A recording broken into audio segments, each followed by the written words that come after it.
Good evening and welcome to tonight's Monroe City Council meeting. This is a regular business meeting for Tuesday, March 11th, 2025. The time right now is 7 p.m. I'm going to ask that Mr. McCorkle please call the roll.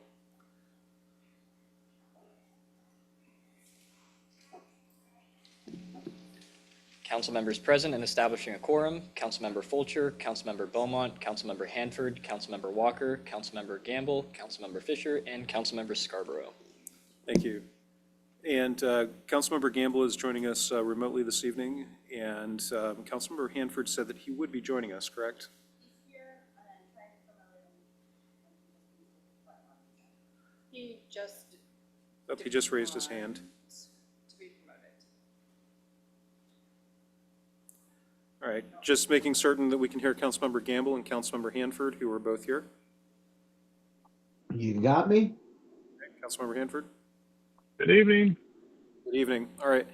So the record did show that Councilmember Hanford was indeed here as well. All right. Thank you. Councilmember Gamble and I spoke earlier this evening. I'm going to go ahead and lead us in the pledge this evening. Please stand. I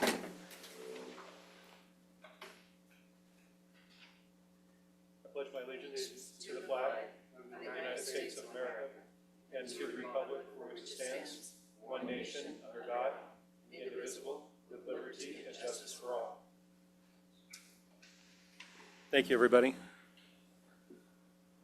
Next item on the agenda is item number 4. This is public comments. And I turn to staff. Do we have any? Okay. Is there anybody that would like to speak to the council this evening?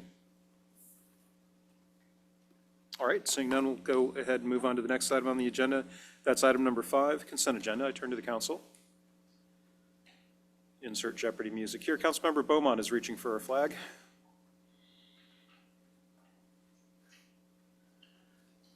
There we go. I move to approve the consent agenda as provided in the packet. Second, Fulcher.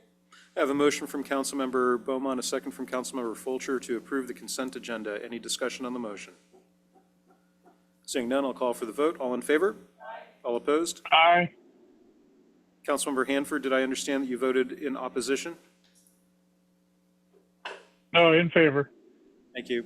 Sorry about that. I forgot about the delay with being remote. So I'm understanding No that worries.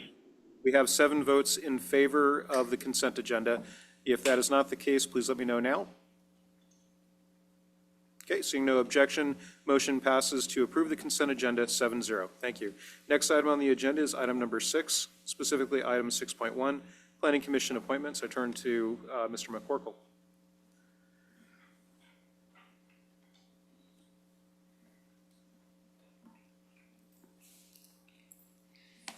Thank you, Mayor and Council. We had 4 applications for the recent Planning Commission opening prior to the deadline that we set. Mayor reviewed all of the applications and interviewed all of the candidates and is bringing forward tonight 2 appointments for your confirmation. Thank you. Thank you. I'm going to go ahead and invite first Tony Bulk to come forward. Tony, if you would, please join Mr. McCorkle here at the desk. Mr. Bulk, can you please just very briefly introduce yourself to the council and please briefly state why you're interested in serving on the Planning Commission? Thank you. My name is Tony Bork. I've lived in Monroe since August 1st, 1995. I've served on the council for 12 years, served on the Joint Fire Board for 4 years, and on the hospital commissioner for 6 years. Why am I serving? That's a good question sometimes. My wife asks me that. Well, a healthy relationship with the community has to be a reciprocal relationship that you give and you receive. And for me, living in Monroe for the last 30 years has been a healthy experience. I've raised my family, I have 4 children, and this is my way of giving back. I don't think you ever stop giving to the community. It's just how you give changes. If you want to have a healthy relationship with the community, that is, you give and you receive. That's been my philosophy for the last 50 years. All right. Thank you very much, Mr. Bulk. Any questions from the council or motion? Councilmember Beaumont. Tony, you and I served together on the library board before that was, we don't have a library board anymore, but we served together years ago. Yes, Just I really remember. appreciate your commitment to the community in all sorts of different ways, and really, really appreciate you stepping up and becoming a new member of the Planning Commission. So with that, I move to confirm the mayor's appointment of Tony Balk to the Planning Commission, position 3, with a term ending on December 31st, 2028. Thank you. I have a motion from Councilmember Beaumont, a second from Councilmember Scarborough to confirm the appointment of Tony Balk to the Planning Commission. Any discussion on the motion? Councilmember Hanford, go ahead. Thank you, Mayor. Yes, I had a chance to serve with former Councilmember Bach on City Council for just a few weeks before he moved on, but so appreciated his service over the years, and he's continued to stay involved in different capacities, and so I'm very excited for this appointment. I'll be voting in favor. Thank you. Thank you. Thank you. All right, we have a motion on the table. Any other discussion on the motion? Seeing none, I'll call for the vote. All in favor? Aye. Aye. All opposed? Motion passes 7-0. Thank you very much, everybody. Congratulations, Commissioner Balk. Thank you. Thank you. Thank you. Okay, I'm now going to invite Mary Walsh, Mrs. Walsh, to come forward. And please briefly introduce yourself and state your reason for wanting to serve on the Planning Commission. All right. Hi, everyone. Thank you for choosing me too in the interview. I just want to say my name is Mary Walsh, and I raised my children here. I lived in Monroe. Still live in Monroe for 50 years. I have a business in town, so I thought, it's time to get involved. I've did PTA. I did sports things. I don't know, I'm just a person that gets out there and talks to everybody. So, yes. And I'm looking forward to doing this. Nervous. That's okay. I don't have all like Mr. Balk back there, all the committees that he was on, but hey, my committees with the PTA and children's is just as important. Thank you. And I'm going to go ahead, since Ms. Walsh, sorry, is a little shy, if you will, on stating her interest. In her interview, she talked a lot about her interest in development in our city that is more attached product with retail and things like that down below. She talked about things that are that I've heard people talk about needing here in the city limits. And so in addition to being a business owner that's lived here 50 years. 50 years plus. In addition to all of her other experience, she has a vision that she brought with her in the interview that I really, really valued. And so between her vision and Tony's background, I saw the two of them as really, really good candidates. And to be fair, we had, you know how it is. Sorry, we're delaying this. I have to say this. No, go ahead. There are times where I'm struggling to find applicants. And then there are other times where you get too many applicants for too few positions. This was one of those times. We had too many applicants for too few positions. But we have two excellent applicants that I've asked for your confirmation of appointment. And again, I just wanted to share that with you since Ms. Welsh, I think you should understand a little bit more about why I've brought her forward for your consideration. So I see that Councilmember Walker has his flag up. Councilmember Walker? Just lost the language for my laptop, but thankfully it's up there. Mary, you're an icon of the city, and I'm so grateful that you're going to serve on the Planning Commission. You are so perfectly representative of the spirit of downtown Monroe and our soul as a city, so thank you for stepping up to serve. And Mary, you crushed it this time around with both your appointments. I appreciate your decision as well. I move to confirm the mayor's appointment of Mary Walsh to the Planning Commission, position 5, with a term ending on December 31st, 2028. Thank you. I have a motion from Councilmember Walker, a second from Councilmember Scarborough to appoint Mary Walsh to the Planning Commission, position 5. Any discussion on the motion? Go ahead, Councilmember Fisher. Thanks for doing this. Thanks for volunteering this. Don't be nervous about Planning Commission. So I was on there for 6 years, Heather was also on there. Councilmember Fulcher was also on there. So no, thanks for stepping up. Don't be nervous. Just learn a ton, and it's really, really fun. So hopefully Thank you. you'll enjoy it. Thank you. All right, any other discussion on the motion? Go ahead, Councilmember. As a fellow business owner, thank you. Your voice is very important on any of these boards. Sometimes the things that happen in these chambers, we don't realize how it affects the people with boots on the ground, and business are definitely those people. So I also did not know much when I started with Planning Commission, and you are an intelligent woman who runs a business. You're gonna make it happen. So thank you so much for stepping up. Yeah, thank Happy you. to vote for you tonight. Thank you. All right, any other discussion? All right, thank you. I'm going to go ahead and call for the vote. All in favor? Bye.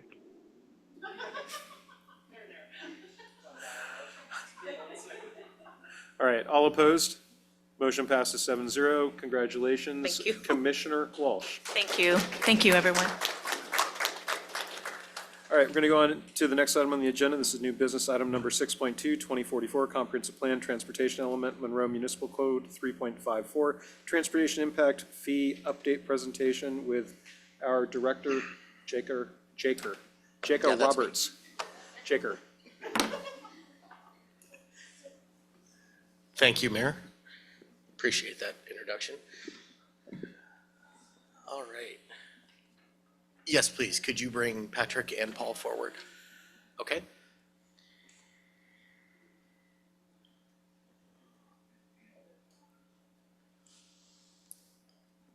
All right, perfect. Good evening, Council. Thanks for having us. We have Patrick Lynch and Paul Sharman from Transpar here tonight to present information about the traffic impact fee schedule. Just to kind of give you some lead into this, we talked about this a little bit at P3, the last meeting that we had there, to kind of go over impact fees and also system development charges. Now we're here with the council to get some additional feedback. The traffic impact fee schedule, or the traffic impact fees, are built upon the projects that are identified in the transportation element of the comprehensive plan. As you're aware, the council adopted an regular update to the comprehensive plan at the end of last year. Now we're moving into the portion of the process where we update the fee schedule to align with the new comp plan, because there are different projects in this comp plan than were in the last comp plan, so some have been completed. Anyway, also stuff costs more now than it did 10 years ago. You maybe have noticed that as you're kind of working through your life. So again, Patrick and Paul are going to be speaking tonight and presenting. We also have our Deputy Director, City Engineer, and resident expert, Scott Peterson. He won't admit it, but he is up here with me to answer any questions. We're looking for some feedback, discussion, and if the council would like to see something different than what is being presented or the same as what is being presented, brought back as an ordinance in a couple of weeks. So turn it over to Paul or Patrick, whomever's leading tonight, and the floor is yours. All right. Thank you, Jacob. I hope everyone can see me okay and hear me. I'm going to share my screen here. Can everyone see this okay? We can see it fine. Thank you. Great. Okay. And everyone hear me okay? Yes, we can. Perfect. Okay. Well, thanks, Mr. Mayor, council members, for having us back. Yeah, as Jacob said, we're here to talk about kind of the traffic impact fee update, what that means for Monroe. So as you're all probably aware, transportation or traffic impact fees are fees that are collected from developers to help pay for transportation infrastructure improvements. Those fees are calculated from the 20-year improvement project list that are included in the transportation element of the comp plan, as Jacob just mentioned. The idea is that we're trying to measure development's share of the overall project cost. That has been done that way since the inception of the Growth Management Act about 30 years ago. The one kind of wrinkle or change since the last comp plan update is that the GMA and the RCW was updated to allow for impact fees to be collected for projects that are not just directed towards vehicle capacity. So you can collect for pedestrian, bicycle, other types of projects now. So that's another wrinkle since the last update. So our approach to kind of updating the impact fees is, again, determine which of the projects on the comp plan or in the transportation element are impact fee eligible, and then determine the percent of that project cost that's eligible for TIF funding, or essentially which percent of that project should be developer funded or what is growth related. And then basically the math boils down to total eligible cost divided by kind of total growth expected over the next 20 years or planned for, and then you get a per trip impact fee rate. So as a reminder, the transportation element that was adopted at the end of last year, this is kind of the map of all the projects included in there. I won't go through them in detail here, but they're kind of a smattering of projects that are based on our evaluation of the land use growth and travel forecasts. Some are safety improvements. We're aiming to improve level service deficiencies where they're forecast and kind of bridge active transportation system gaps. So there's corridor widening, building sidewalks, adding bike lanes, enhancing crossings, new connections, intersection improvements, those kinds of things. As part of that, we developed planning level cost estimates for each of those projects. And so kind of to boil it all down, there were 41 capital transportation projects identified in the comprehensive plan, broken out into these kind of 4 primary types. Intersection improvements, of which there were 7, and the total cost estimate for those is about $22 million. There were 6 bike lane projects, about just under $2 million, 11 multi-use path projects. Those are kind of the 10 to 12 foot wide paths that can accommodate both pedestrians and bicyclists that are kind of off the travel roadway, kind of separated.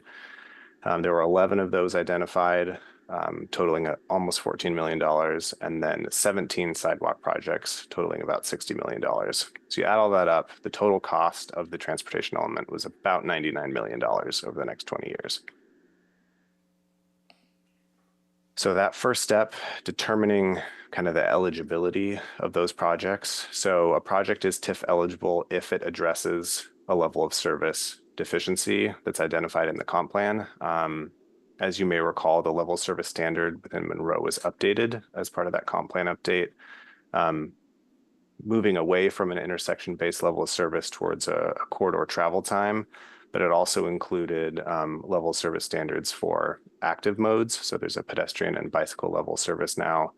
So those active transportation network gaps now count as level service deficiencies, and as a result, you can charge for those projects as part of your impact fee. The other thing we check is whether or not the project is needed to accommodate growth. Are you solving some sort of an existing deficiency, or is this project need only coming from future growth, or is it kind of a combination of the two? And then the last thing we check is, has funding already been secured for this project? If a project is already funded, you can't collect additional TIF fees for that project. So the general framework that we developed for kind of impact fee eligibility guidelines for those project types. So for intersection or roadway projects, the percent TIF eligible for each of those projects is determined based on the percent growth in vehicle trips. And that's taken directly from the travel demand model. So if, an intersection volume is going to increase by approximately 10% over the next 20 years, then any project at that intersection would be 10% TIF eligible. For bike lane improvements, those project costs are mostly assumed to be covered by typical roadway resurfacing. You go out and resurface a roadway and you're going to restripe it. You just restripe it to include bike lanes. So the cost associated with growth is quite low. So we set that just at 5% across all those different project types. The multi-use path and sidewalks, I'll explain those in a little bit more detail, but generally we looked at proximity to land use growth and development activity as the range there. So again, for those intersection projects, that TIF eligibility is based on the percent growth in vehicle trips. So you see all the different intersections that we studied and modeled as part of the transportation element update. And you see the different bubbles ranging in size for the expected level of traffic growth over the next 20 years. So any intersection deficiencies or projects aimed at improving operations at those intersections, their TIF eligibility is based on that percent volume growth over the next 20 years. And then, as I mentioned, the sidewalk and multi-use path projects, those are shown on this kind of busy map here in blue and green. The sidewalk improvements are shown in blue, and the multi-use path improvements are shown in green. And then the kind of gradient of red, the high, medium, and low, that's meant to capture the kind of growth classification or the amount of growth that the city is planning for as part of the comp plan. So the land use element really drives the traffic growth. And so we can't rely on the typical kind of nexus between growth in vehicle trips and kind of percent TIF eligibility. We want to note that people are more likely to walk and bike close to where development is occurring. Those trips are likely to be shorter. So we have come up with a kind of a schema here where the TIF eligibility increases for projects that are proximate to more development. So where there are going to likely be more people living and working, we expect to see more people walking and biking. And so that percentage of those projects has a higher TIF eligibility, ranging from about 15 to 60%. So what that all kind of boils down to when you run the math is the total 20-year project cost that I summarized earlier was about $99 million. When you run all the math, the TIF eligible fee, or the amount of that cost that is attributed to development or growth within the city, is about $47 million. So that means that the additional kind of $52 million, the gap, would need to be funded through other things like grant funds or other city funds. So what does that mean for a developer? So this table here has kind of a chart of the kind of typical land uses, types of development you'd get in the city. We'll look, for example, at a single family unit up at the top there. So the current impact fee rate, like as Jacob mentioned, based on the old comp plan work that was done in 2015, it has grown since then, but the project list was identified then. The current impact fee rate for building a single family home, the developer would be required to pay about $4,200 for that. When you run out the numbers now, the proposed future rate for that would be about $7,400, so about a 76% increase. So that 76% really just, applies across the board here for all the different land use types. That gives you kind of an idea of what a developer would be required to pay for each of these different land use categories. So how does this compare to other agencies in Washington? So this is showing 2024 impact fee rates for cities and counties across Western Washington, or really across all of Washington. The state average in 2024 was about $5,700 per trip. Again, Monroe's was about $4,200. So you're, about $1,500 below the state average. All of these numbers are all in the process of changing as cities and counties update their comp plans. A lot of them are seeing growth even higher than what we're showing here in Monroe. So we're anecdotally hearing or working in other agencies where the impact fees are increasing between 50 and even 150% to accommodate those new active transportation projects. So while your new impact fee rate is kind of the draft rate is coming out to about $7,400 per trip, which would put you well above the state average, but certainly by no means up near the top. this is all likely to change and increase as other agencies go about this process, kind of in line with Monroe and coming later this year. So yeah, tonight we're here to request feedback from council regarding these proposed updates. And then as Jacob mentioned, back for first reading of the ordinance in a couple weeks. Thank you. Okay, thank you. Anything else, Jacob? That concludes the presentation, Mayor. All right. So I want to turn to the council. Council members, any questions, comments? Go ahead, Councilmember Walker. Okay, just a second. Let me make some notes here. So I've got Walker, Fisher, I saw Scarborough, and then I saw Tammy Beaumont. All right, go ahead, Councilmember Walker. Is it safe to assume that all cities are going to be updating their impact fees this year because of the comp plan updates? Okay. Yes. Well, it's safe to assume that once a city adopts a new comp plan, which not all cities have, so sometimes that can take, gosh, I don't know, a year, maybe a year and a half sometimes after the deadline. If a city's working through it, then they will go through this process. There is inevitably some delay. I think in our case, we were trying to get out in front of this and make sure that we are, because our fees are generally increasing, what we didn't want was development to occur and the city only be able to collect a lower fee amount because we haven't updated our fees to capture those costs. Okay. And then are ADA sidewalk improvements covered in the walkability project or related projects that were? So this, the TIFs that Transport talked about are about more like filling out sidewalk gaps where sidewalks don't exist. Updating our ADA barriers, that transition plan, that's a separate funding mechanism that we pick at throughout every year. Okay, perfect. Thank you. All right, thank you. Councilmember Fisher. So I think this has been explained to me before, but for some reason I didn't lock it into my brain.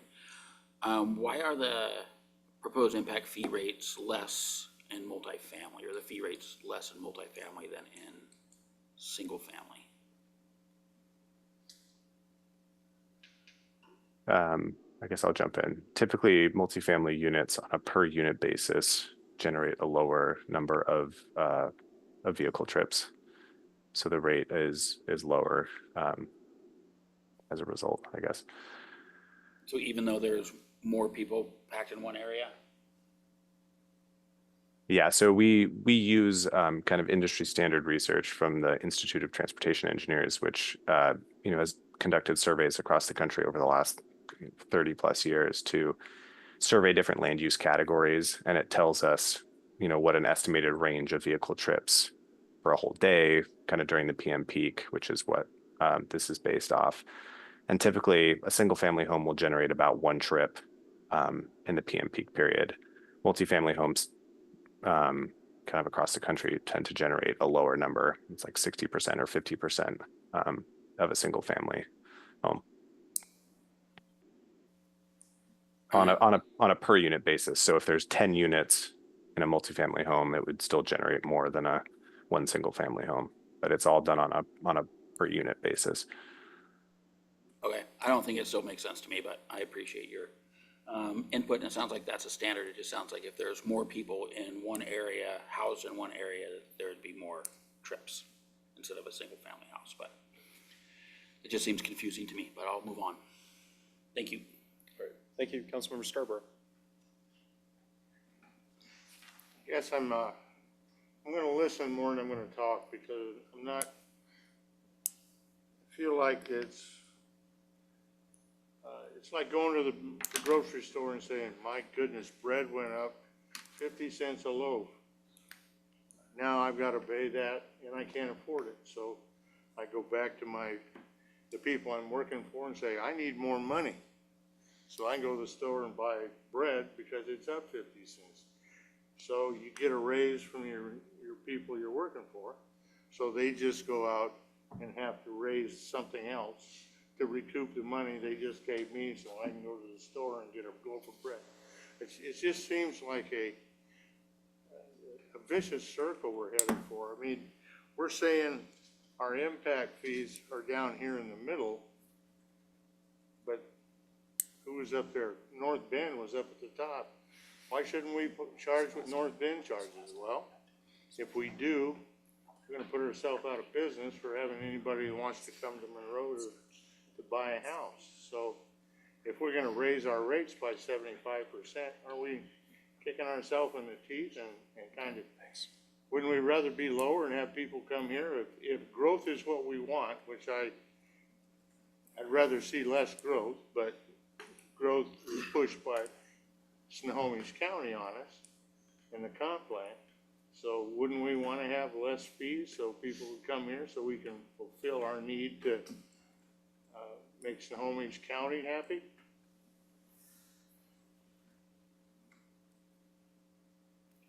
Thank you, Councilmember Scarborough. Just a couple items of note. One, and I'll just make certain that this is making sense, Jacob, so you have the ability to throw that bottle of soda at me. Okay. But first, you do have a policy choice, getting to the point of what it is you want to buy at the grocery store that you're in what you're referencing. So if you wanted to modify the projects, you could lower the cost of your transportation improvement program by removing some projects. So that's one thing that you as policymakers have the ability to do. The other thing is the financial part. And just realize that in order to fund your transportation improvements, if you're not getting some of the funding from new growth, then the people that end up paying for it are either the people who live here today, or the people who will live here tomorrow if we take out bonds, or it will be grants if we're able to get grants. So that's just one of those things that gets to the whole analogy of having a balloon. Once you've decided that you want this much of a balloon, if you push here, it's gonna bulge out over here in order to fund things. So I would just go ahead and share that. Councilmember Walker, I'm sorry, Councilmember. Can I answer to that? Yeah, I'm just sharing with you just so that, to just sort of share, But to understand, answer the question, right? Snohomish County is pushing the balloon size, not Monroe. So we have to live with that. So it's gonna cost somebody. I understand getting the fees from somebody. I understand putting fees out, to build homes around here, but are we, I know we're doing it with thought, don't get me wrong. Yep. But I think we're pushing ourselves. I don't like the county telling us what we have to do, so we have to make our portion of the balloon bigger. How's that? I agree with you. I don't like the county telling us what to do. So I could probably have a motion and seven in favor. No, we care too. All right, I'm going to go ahead and move on to Councilmember Beaumont. Councilmember Beaumont, go ahead. Thank you.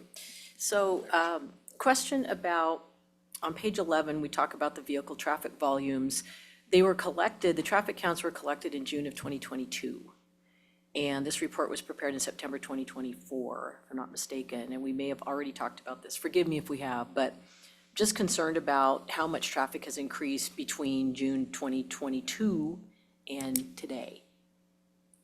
And I'm just wondering, was it ever considered to do another traffic count, a more current traffic count, and how that may impact our current level of service standards and maybe be adjustments? So the Transpo Group is part of the bigger consultant team that prepared our comp plan. And 2022 was the year that they started collecting background data. And it took till, for the better part of those couple of years to take the data, the planning, the transportation group, and all the other sub-consultants to essentially mash it into our comp plan. And so that was that point in time study that we got our background model for our road system. And from there, Transpo would apply just the growth factors into the model. So it's a point in time that started at the beginning of our comp plan effort. So you're comfortable with what we've got because we've built in some growth There's percentages into growth that number? factors kind of built into the modeling. Okay, thank you, Scott. Thank you. Councilmember Gamble.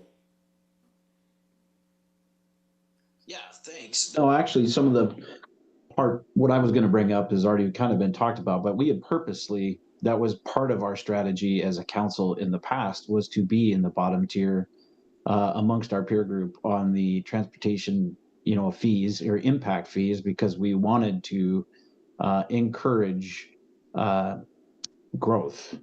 So to your point, Kurt, I think it really does come down to, that balance. I think there's a lot from the standpoint of, hey, because if we increase the fees, we want to go towards the top or whatever, it is going to impact the profit margin for anybody building. If it's a larger scale development or whatever, they're going to earn less. We've heard from in the past, whether it was the Washington builders or whatever, that can make a difference on whether or not someone chooses to build in, Monroe or a different city or a different county. They'll shop based upon, the totality of the cost in order to build there. So and if they do build or they pass that on to the buyer. So that impacts our, the affordable housing side of the equation. So I think it's just a choice. I mean, do we still want to be in the bottom side, towards the lower end where we feel like we're going to get more development, or do we feel that we need to be on the higher end to maybe slow growth a little bit, but not completely, stop it, but, and get those impact fees for some of the projects we have? You already kind of said it, but that's what I was going to say, Mayor, is that it's really are we at a point where we want to change our strategy from the standpoint of we wanted to be in the bottom tier to, so that developers would look at us and say, yeah, I want to build in Monroe because their impact fees are lower. There's a piece of me that wants to say, hey, that was successful, because there's been a lot of development, and maybe we have hit a point where we should raise those fees a little bit, because maybe it's time to pass that on. And then to the point, the question around the multi-dwelling versus a single family, if I remember correct too, is that there's statistics and research that show that single family residence typically has more vehicles than a multi-dwelling unit, and that was why their average on their trips are higher. At least that was what was explained in years gone by, which does make sense. And so that's why it's the one trip, as opposed to, because it's calculated at the unit level. That's it. Thank you, Councilmember Gamble. Councilmember Walker.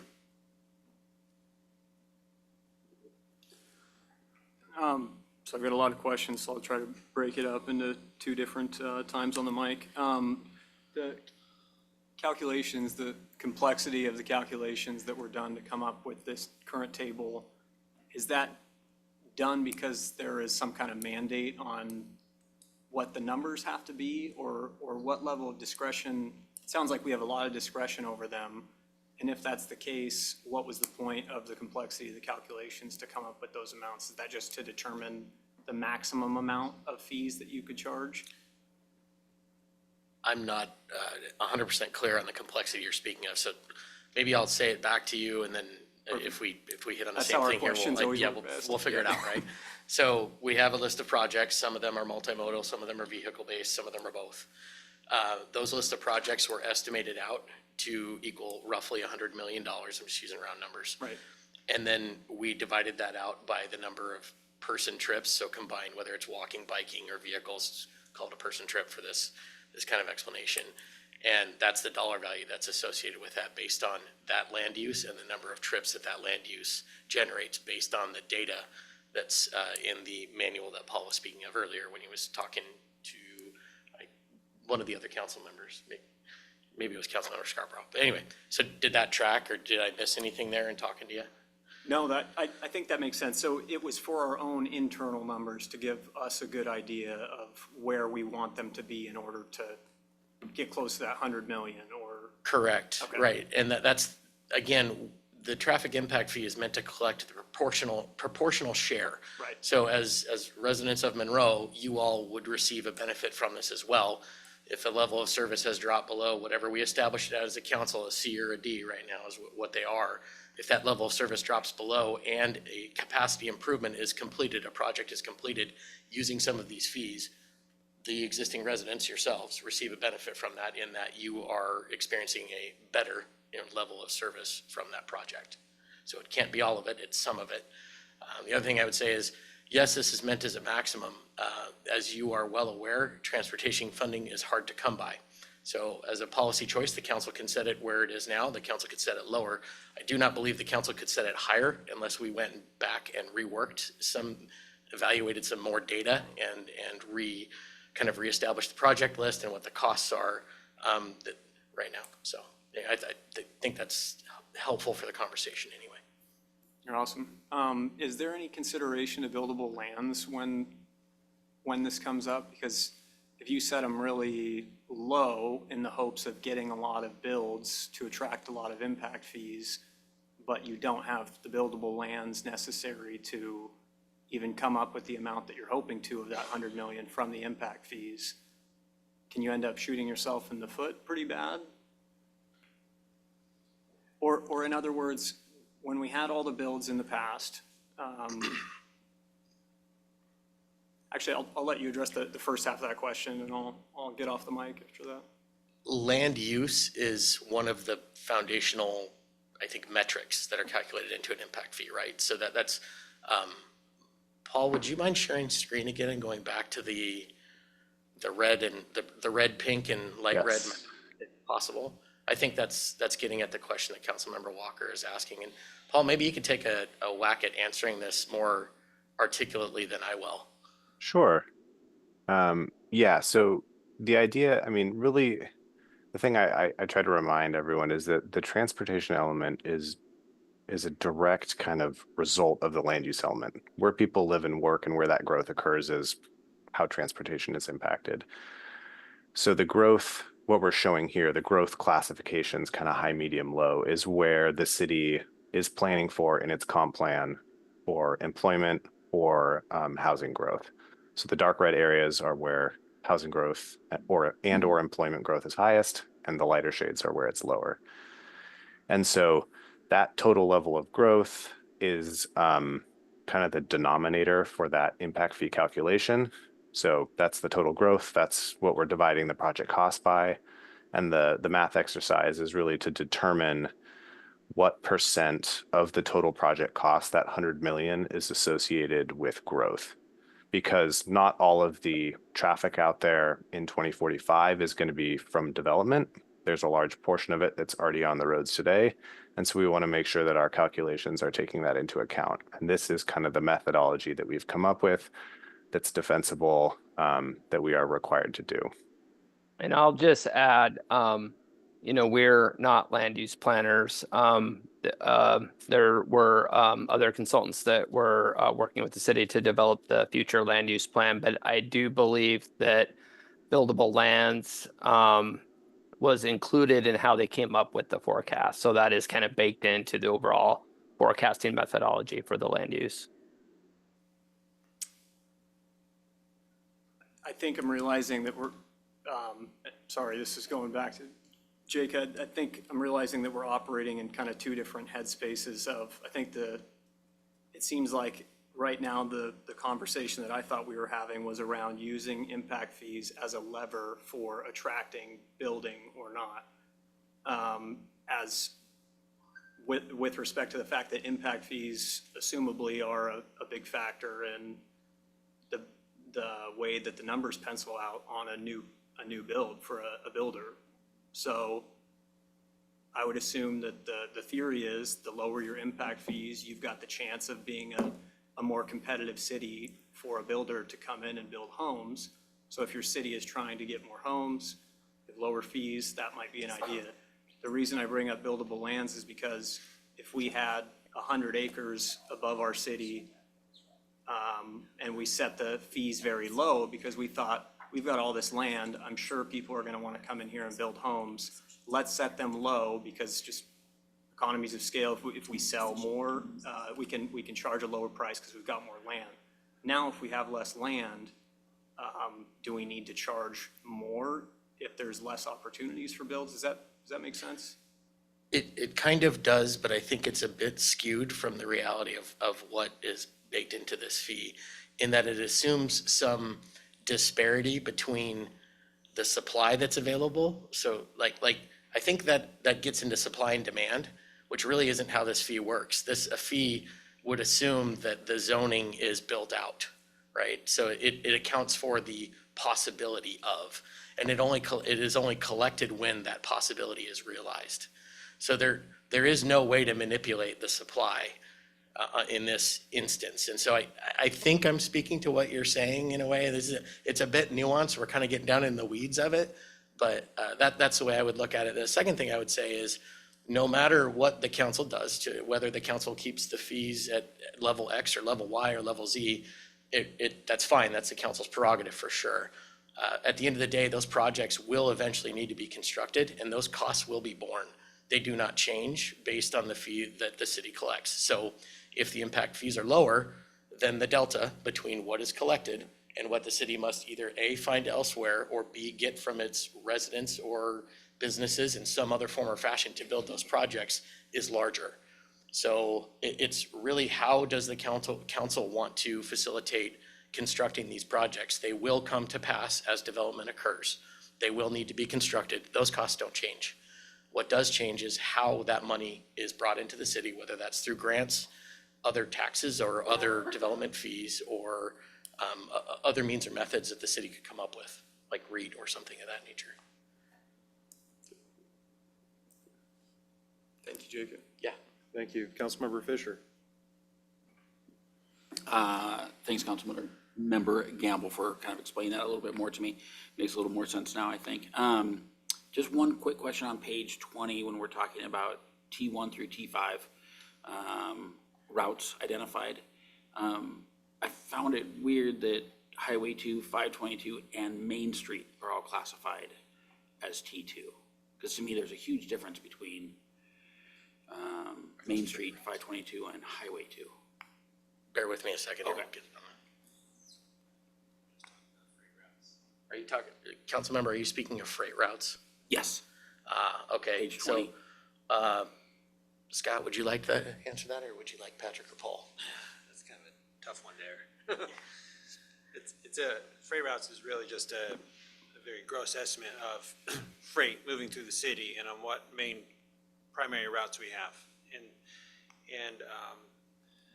And the data is kind of hard to collect in terms of, truck movements. But the state classifies routes, primary routes throughout the state of which ones have more or less truck traffic. And that's where you see your T1 through T5 scale. And I don't think our highest are, technical difficulty here. T2 is our highest. Yeah. So clearly there's other corridors in the state that have more freight. Yeah, I was just curious why Main Street was in there. It's kind of like putting Blakely Street on there. Did you say you wanted to put Blakely Street on there? No. I was just curious because Just clarify. Kelsey, Sam Street? No, it just seemed like a really big discrepancy in the style of road. We've got a very minor road, 2-lane, 25 miles an hour or 20 miles an hour, and then 2 highways or state routes. Just struck me as odd. While I think that is a very astute observation, I would also like to point out that these are set by the state of Washington and not the city of Monroe. So this isn't our map. That explains everything. Thank you. I'm sure SR2 and 522 are probably down on a few hundred tons of freight also, so. One thing that might be skewing Main Street in particular is that the west part of Main Street has a lot of truck traffic coming out on 177th.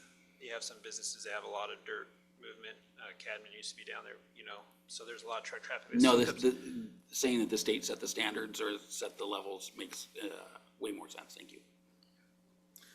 And I'm just going to ask a follow-up. So 203 Low Street is not T2? That's interesting. I would expect that 203 Lewis Street would trigger that before Main Street. So yeah. So I can safely say that in addition to not exactly liking what the county does to us, the same thing would apply to the state. All right. Thank you. Next one is Councilmember Scarborough. Go ahead. Thank you for your explanation that the projects will be built. The $100 million will be spent, that it will be proportioned out. That makes a lot of sense now to me. Thank you. So turning to the council then, broadly, do you have any concerns about proceeding with the way that it's been presented so far? I've heard folks talk about the option of lowering. I've heard the option of raising, but I understand we can't raise, so the most we could do is potentially lower. The downside to lowering, true? It would be a project to go back through the process and reevaluate our projects and costs and things To like lower that. them. To raise them. Yeah, to raise them, thank you. Correct, yes. But the council could certainly lower them. I understood that, yes, okay, great. Lowering them has the negative of meaning that you're pushing those costs off onto our residents. And that's where the concept of growth pays for growth comes from. Growth does not pay the 100% value of the growth, but if you reduce them to become more competitive, that means we're subsidizing them out of our pockets as residents. And so that's just something, it's a policy choice. But that's something that I'm hearing would be a simple way to describe that. So if, unless there's objection, it seems like the council is generally supportive of what you've seen here today and do not have any additional direction. Okay, Councilmember Walker, go ahead. I'm sorry, I just have a question. When was the last time that we updated our fee schedule? 2015, 2016, so the last time we adopted a comp plan, and then we update it annually to allow for inflation. What was our, if you recall or if you know from the documents, what was our strategy like last time? Did we just go exactly with what the calculations showed us, or? No, I actually think Councilmember Gamble could speak to that better than I. He seems to have a memory of it. So to answer the question, we did lower some of the costs as it related to attached housing, is what I recall, in part to try to encourage more affordable housing that's attached. That is not what we're proposing here today. Correct? For, All right. yeah, strategically, we said we wanted to be in the first quartile, which is, if you look, that's kind of where it was at back then. That was the intent. All right, thank you. All right, any objection to proceeding as is? All right, you got direction? Thank you, Mayor. All right, thank you very much. Thank you, Council. All right, next item on the agenda you. is item number 6.3, interim R7 zoning ordinance with Ms. Monroe.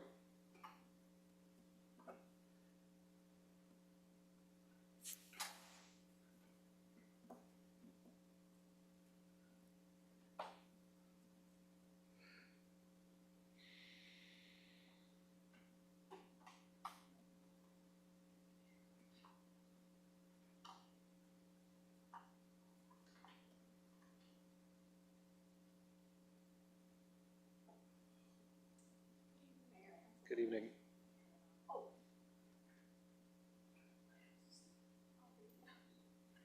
Good evening, everyone.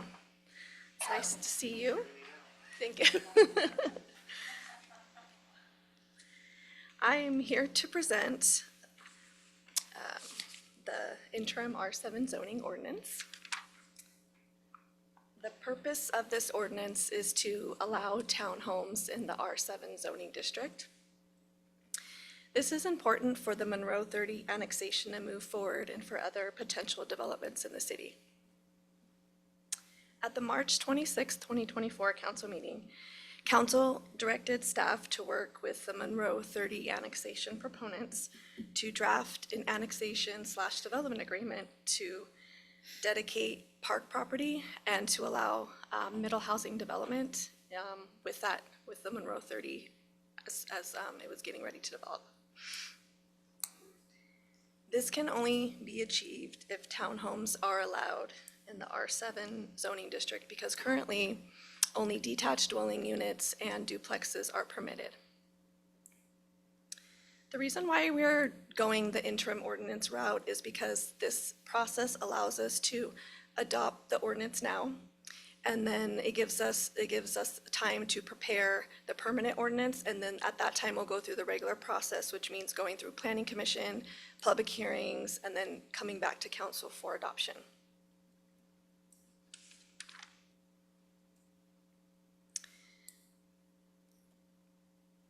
The proposed changes in this ordinance are to chapter 22.16, single-family residential zoning districts, section 22.16.030, and that is Exhibit A of your agenda packet.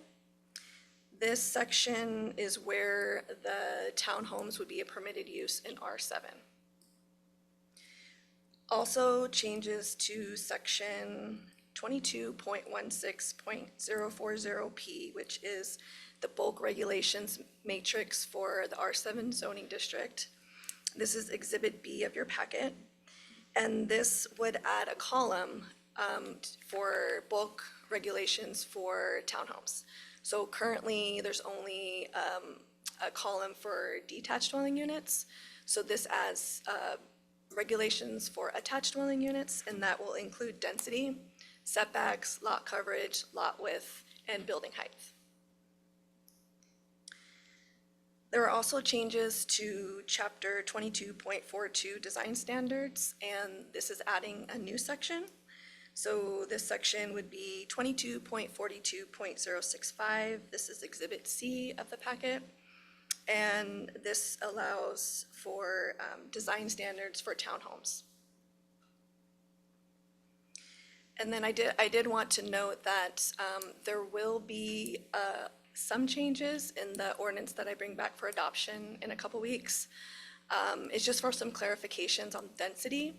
So just to let you know, so the plan is for a townhome development that comes in, they will basically get a density bonus. So right now, for detached dwelling units, it's 1 unit per lot. So this density bonus gives you basically a 2-to-1.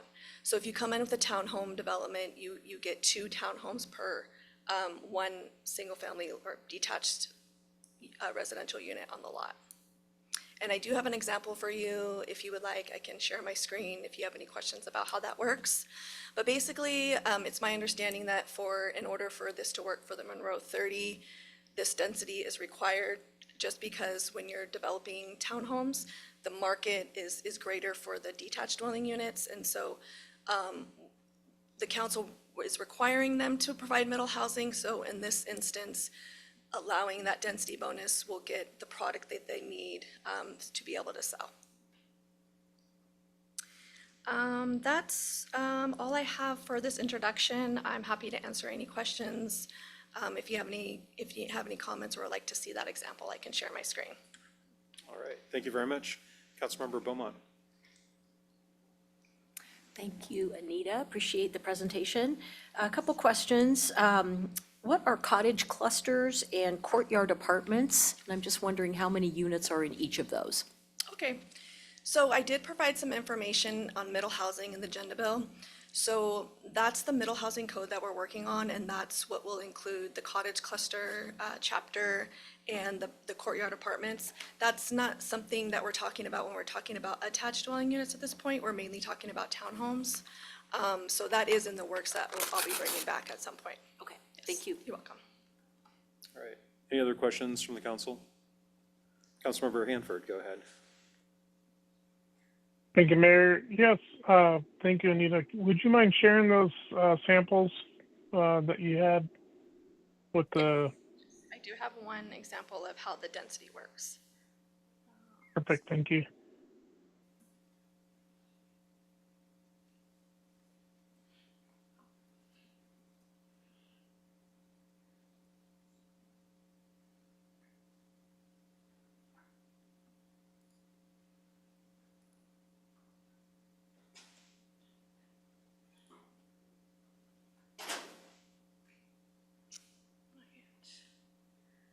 Okay, let's see.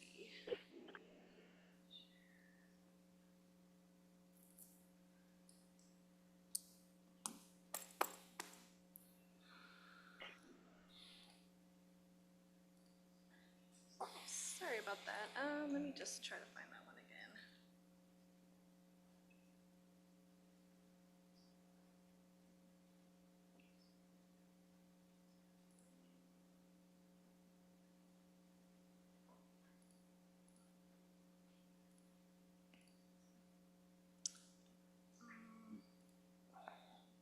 Well, let me go ahead and just read it off. I'm having problems accessing this PowerPoint slide. So Sure. so for example, we're looking at R7 density calculations for attached dwelling units. So the proposal is to have 14 units per acre for attached dwelling units. The density for detached dwelling units is currently 7 units per acre. So I had an example of taking a 10-acre lot. If you look at the density, if you're only going to do detached dwelling units, it's a simple calculation of 10 acres times 7, which equals 70. So that equals 70 units or lots. So that's what you could get for that 10-acre lot. So let's say the development will do 80% detached dwelling units and 20% attached dwelling units. This would yield 56 detached units if you do 80 times 7. And then you have, if you subtract the 56 from the 70, you get 28. And 28 townhome lots, and then you get that density bonus, so it's 14 times 2. So you get a total of 84 units. So, oh, I'm sorry, back that up. So you do 14 townhome lots times 2 is 28. So 28 plus 56 equals 84 units per lots. So if you do a development with some detached dwelling units and some attached dwelling units, you would get 84 units per lot. So that's kind of a bonus versus the initial 70 units.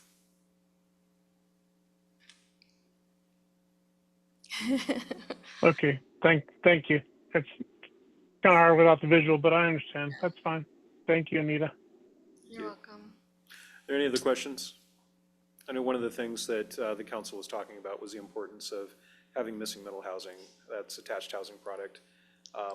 The townhomes, there might be the opportunity to even be able to sell those separately as opposed to, just being sort of rentals and things like that. So I think that this helps us with moving forward with having a variety of different types of housing for people to live in, whether it's affordability or it's just, hey, I want something smaller than a 4,000 square foot lot. So anyway, if the council doesn't have any concerns about this, then staff will move forward with it as presented today. Councilmember Scarborough, go ahead. When we did, you just mentioned different kinds of housing. I know we had the conversation, but did we make any decision on the difference between making units that would be purchased as opposed to having rentals? As a council, did we have that conversation? Was that conversation something we had talked about having? No. Should we? Well, that's up to the council and whether or not the council can legally require that the homes on private property be rental or for purchase. I think that the goal of the council was to make certain that there was missing middle housing, and that is the policy that's been brought forward. But anyway. Okay. Thank you. Go ahead, Councilmember Fisher. So I appreciate the work on this. I always thought, said it a couple of times, all the housing that we had up on the hill behind us here, I think we really miss out on a lot of the middle housing aspect of it and only doing detached housing. I don't know why my voice is like that right now, but I'm so nervous. So no, I appreciate the work on it, and I think this definitely gives us more options instead of just single-family homes up there, as the mayor was talking about, 4,000 square foot homes that maybe not everybody wants. If you want them, that's great. If you don't, then we should have some alternatives. So thanks for the work, Anita. I appreciate it. Yep, no problem. Thank you. And I'll just say, because of present company, that when I was on council, we decided that the North Hill would come in as detached housing product. And there was one person in the room that was right. We should have had higher density, and that was former council member Balk. And as I've said before in this forum, I think at least 3 times Tony was right. So it's a little bit. So anyway, thank you all very much. I understand that staff will then proceed with what's up here. And Is that the end of our presentation this Yes, evening? that's the end of my presentation, unless Great. there's any other questions, but thank you. Thank you. All right, we're going to go ahead and move on to the next item on the agenda. That's item number 6.4, Downtown Revitalization Project, Presentation of Concepts from Patrick Doherty. So Patrick will come forward. And just to let the online council members know, my battery's probably about ready to stop working. And so if you don't see me, I am watching for you on the larger screens in the room. Thank you. Patrick, go ahead. Yes, good evening, Mayor and Council. Happy to be here to walk us through the presentation of project concepts and our proposed public process related to the Downtown Revitalization Project. Oh, there we go. There's the PowerPoint, and we'll just wait till it starts as the show, or what do they call it? Presentation, show mode. So we'll just move to the first slide. And of course, you have a lot of information in your packet, and this is a summary of that, and also, of course, for anyone who's watching to be updated. So as you know, in December 2023, the city purchased 2 adjacent properties at the northwest corner of Main and Blakely that you can see there in the aerial image. That's the former Union Bank building and a former chiropractor building with associated parking. That's a combined, between the two parcels, a combined area of about half an acre. The notion that had been brewing since, I think, the 70s was that we might make such a purchase for a festival lot, that is a future community gathering space, maybe parking, public restrooms, and that was one of the main reasons that the property was purchased. So we can go to the next slide. So goals for the property, a little bit more so than what I just stated, using the site as a magnet to help bring people downtown to shop and dine, creating more activity, providing parking, of course, for downtown visitors, providing a public restroom, activating the former bank building to prevent the structure from being deteriorated. This might be more of an interim use than a long-term. Demolishing the chiropractor's building because it isn't a very viable building. And creating short-term improvements to maintain the momentum that would lead us to the longer-term vision. Next slide. So there is $75,000 in the 25-26 budget to create and or plan for the near-term, mid-term, and long-term uses. What we're going to talk about this evening is fits quite nicely within the $75,000. Planning and community input for the longer term uses are scheduled to begin really next month if we can, if that's approved by you all. City Council, you have already approved a contract with Roe Works, which is an architectural, urban design, and urban planning firm in January to formulate and present 3 development concepts that range from less intensive to more complete redevelopment. This is what would be presented to the public. Public engagement will will include presentation of these preliminary concepts, including site plans, illustrations, rough cost estimates, and development timeframes. Then that public engagement process would yield public input and or preferences, which we would synthesize, leading to any refinements potentially to the concepts, and or, as is often the case when you engage the public, people don't like 1, 2, and 3. They like a hybrid of what's presented, and we have the ability to kind of represent and illustrate a hybrid if that comes up. We would then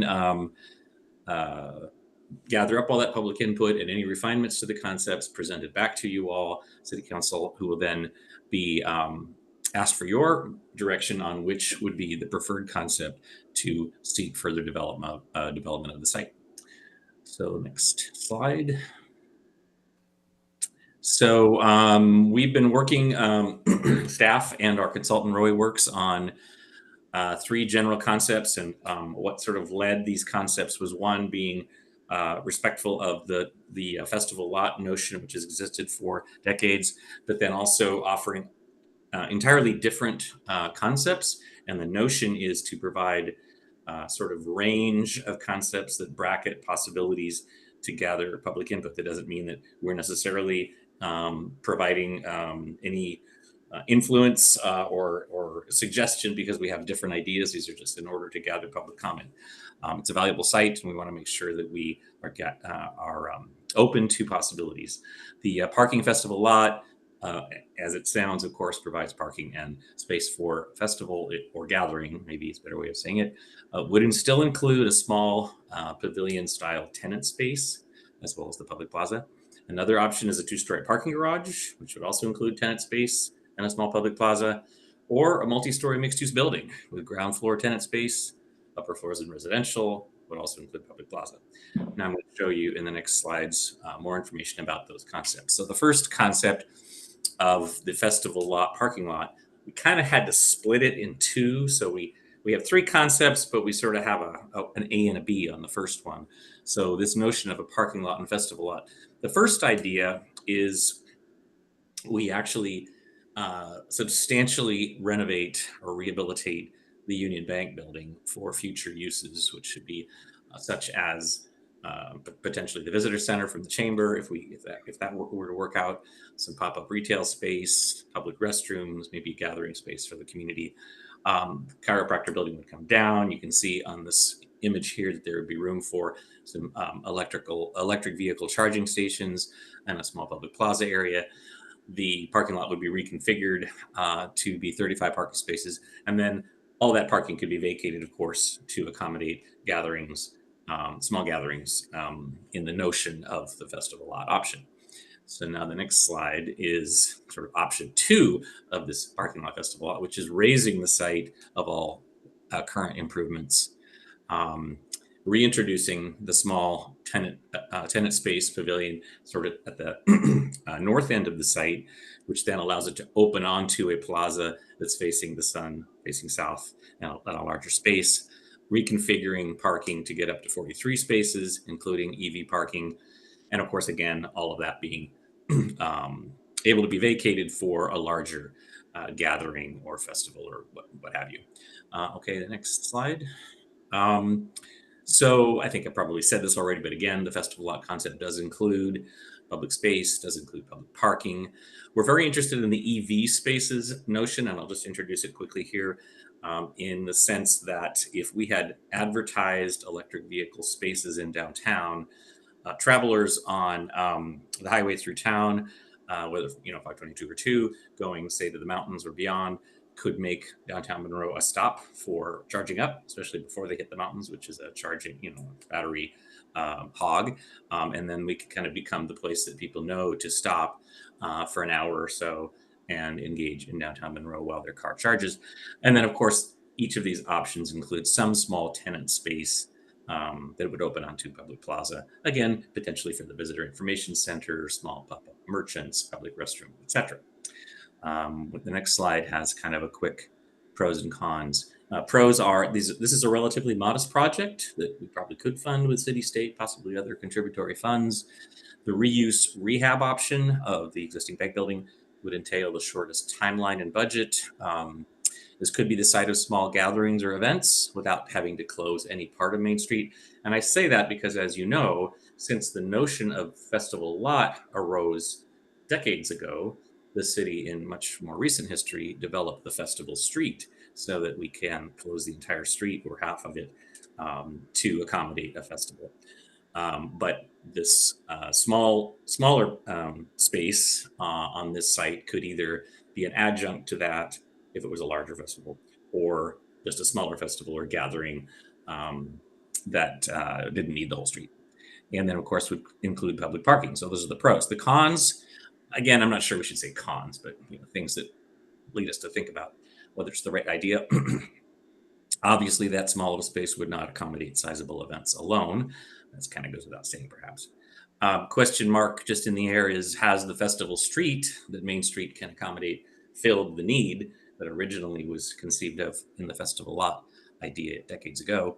Anytime you do an open space, especially in a city center area, public plaza, for example, it can potentially be a liability. That's kind of a strong word, but what we mean by that is that we definitely have to program ongoing maintenance, cleanup, activation, programming, so that it not become a dead space or worse, space for activities we don't want to see happen. Most days, the space would be somewhat of a vacant space. Parking would just be happening. The small tenant space would activate its corner. These options may not be seen as transformational projects for downtown Main Street, but that may not be on everyone's radar screen. So those are sort of weak cons, I guess. Okay, go to the next option, or the next concept. So the next concept, totally different idea altogether, is public parking garage and public plaza. Now, this is born from the fact that we hear routinely, either through our business survey, through community input, through many social media comments, etc., that people believe, at least, or perceive that there is a need for more parking downtown. So that's where this concept came from. A two-story parking garage would be about 70 parking stalls. If a basement were added, which is even more expensive, that would be about 100. There would still be room for, I'm skipping. There would be a tenant space at the corner there, as you can see kind of in the orange in the first floor, would allow for retail space, the visitor center, whatever.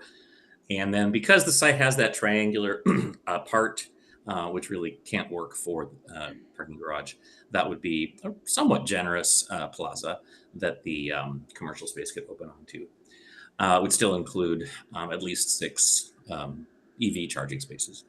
Okay, we can go to the next slide. I really don't even need to say this. I guess I said that already, so we can skip to the next one.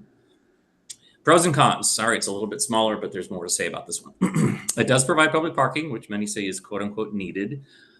Question mark if it actually is needed, but it's certainly the perception is there that it's needed. EV parking, again, could be a draw for travelers. The tenant space could accommodate, like I say, the Vic or pop-up retailers, as well as the restrooms. Public plaza could serve the tenant space for outdoor tables and chairs. Not fully that festival lot concept we thought of, but certainly still a generous public area. Perhaps there could be some state funding, especially for the EV component. Would provide some daytime activation on Main Street because of the street-facing retail. The cons, the site is small and resulting parking would be more costly than normal, about $65,000 plus due to the internal ramping needs. So the project would probably be about $5 million, which is obviously not, insignificant. And so that could take some time to raise that money or to budget for it. Certainly doesn't achieve the festival lot goal, even though it does have a plaza space. The timeline for such a parking garage could be lengthy, depending on the budget. Even though it's seen as a benefit, many people avoid parking in garages, so it would take some active promotion for optimal use. And as we don't really have a track record for pay parking in Monroe, it's probably not likely that, or it's probably not reasonable that we would charge for parking. Maybe, I'm not sure, but most of the costs of operations and maintenance, of course, would become a city financial requirement. Parking garages, if not, really kept nice and lit well and really activated, can become quote unquote attractive nuisances. So that's just something to always keep in mind when the city owns a parking garage. Next slide is the mixed-use building. This image is a little deceiving, so I want to explain it. The notion here is a 5 or 6 story building. First floor would be commercial space, and then above it would be in a smaller footprint, and the L shape would be apartments.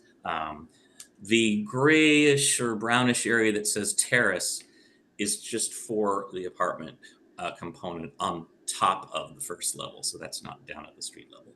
Again, because of the triangular shape, again, there's a plaza there, and we could have just room for some maybe 6 EV parking spaces. Next slide. I think I'm probably saying these things as I go along, so we can skip ahead to the next slide. Okay, a lot of pros and cons. This one thing that's a pro about this idea is that because it's a mixed-use building, it would involve a public-private partnership where a developer would buy the property, develop the project with private financing. The city could negotiate the public amenities, such as public parking, the plaza, dedicated tenant space as part of the sales price. So there'd be little to no public dollar outlay for this project. While this concept does not provide the festival lot, again, like the parking garage, it does still include a public plaza area. The mixed-use building would provide continuous activation and eyes on the street due to both the daytime and evening uses and or presences, basically the residents and whatever's in the first floor commercial. The mixed-use building, of course, would provide needed housing. Mixed-use building could serve as a demonstration to development community of the viability of developing in downtown Monroe. The timeline for development could be relatively quick, given the lack of the need for having to amass any public funding. And there would be very little to no publicly funded maintenance or programming needed. Cons would not provide much public parking, other than potentially the EV spaces. Certainly would not provide a sizable public plaza, just the no festival lot, just the smaller plaza. Could be a disappointment to some members of the public if they expected a public project on the site. May require some code revisions. Our code may be excessive regarding the parking requirement. So that's an issue, although it's certainly not an insurmountable one. Change the code slightly. Next slide. So the process so far is we have taken these concepts and narratives, a similar presentation to EDAB and to the Park Board. EDAB offered comments such as they appreciated the wide range of comments for the public to review and comment on. They were concerned about the feasibility of a parking garage, but recognized the public perception of its need. They appreciated having the two concepts, or the two options, for the parking lot festival lot concept. They recognized the potential for a mixed-use building to provide continuous activation and vigilance of Main Street. And they appreciated the presence of EV parking spaces in all concepts. Next slide. Park Board, their comments were, they definitely felt that parking is valuable and important to downtown Monroe.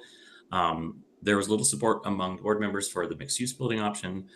Parking garage to them seemed like a good idea, but there was concern about the financial feasibility and the time frame. The festival lot idea they felt still may have value, even considering the existing festival street up Main Street, given that it could serve as a venue for smaller gatherings and when not in use, of course, would provide parking. Next slide.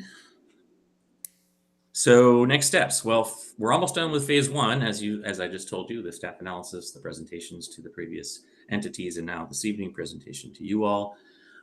Phase two, with whatever direction you provide, we will then work with our consultant to flesh out the concepts more with site plans that are a little bit more formal, illustrations in more 3D type illustrations for use in a public engagement process. Then we will open up that public engagement process. Our current thoughts are to have 2 open houses, different times of day, different times of week, and an online public survey running parallel to that in April and May. Then we will analyze all the input from the public process, work with our consultant as necessary if any of the concepts need to be revised based on like concept comments, or if there's a hybrid that comes out of that, and of course come back to the council with that information for your review and direction. Next slide. I mentioned before, we have the $75,000 in the budget. It's been allocated for activating the property in the short term, maybe even this year if we can, small improvements to the building, to the site, just about a $10,000 budget there. Developing the long-range vision we're currently doing now is under $30,000, and then still $35,000 to do any initial site development improvements that would result from your decisions this year after any initial activation of the property. Next slide. And this ends the presentation. Basically, this presentation and this discussion this evening is intended to be an opportunity for you to, in addition to obviously having questions, to provide your comments in any direction regarding the concepts that we just presented for the public engagement process, the public engagement process itself, and any future steps. So with that, I'll hand it back to the mayor and entertain any questions, and certainly I'll make sure that I capture any of your comments about what we're proposing. All right, thank you very much, Patrick. I just want to start this off by saying that I've seen some alternatives here that were not things that I initially had in mind. So the parking garage and also the apartment complex. So I do understand that there may be a couple items here that weren't exactly consistent with what the council was looking for. To me, when you were talking about a festival lot, and what I've always envisioned has been an activated space. In fact, right down to the point of considering like a water feature, things like that. I think of like Willis Tucker Park and things like that in Snohomish County. And so I do want to be clear that the staff wanted to make certain that we looked at a broad array of options for you to consider. And what we're looking for tonight, as part of your direction, is, are there any items on here that you would not want to take forward to council? Are there any items that you would like to see included that aren't on here? So I'm going to go ahead and start off with Councilmember Scarborough, and then I saw Councilmember Fisher. Councilmember Scarborough, go ahead. Okay, in all of these, 1, 2, 3, not necessarily number 4, we had talked about a public bathroom. Is it supposed to be within the renovated bank building of number 1, and where is it in number 2 or 3, or can you shed some light on that idea? Yes, sure. Thank you for the question. So all of the options include the notion of a public restroom. If we simply reuse the existing building, even in a interim sense, there is a restroom in the first floor of that building. We would anticipate there being a public restroom inside the building. There are options, of course, for developing public restrooms, and you've seen them, I'm sure, in other cities where they're just accessible right off the sidewalk and not really necessarily surveilled as people use them. There's other options where you go into kind of a public space and the staff there, allow you to have access. So that's something we would work out, whether it's an interior restroom that you access through an inside space or whether it opens to the street. But all of the options include the idea of a public restroom. Okay, my input would be that it would be accessible from the outside and not necessarily have to come through whatever the building was with the coffee shop and their vendors or whatever to get to a public restroom. And I'm not hard over on that, but that kind of seems like what it would be best.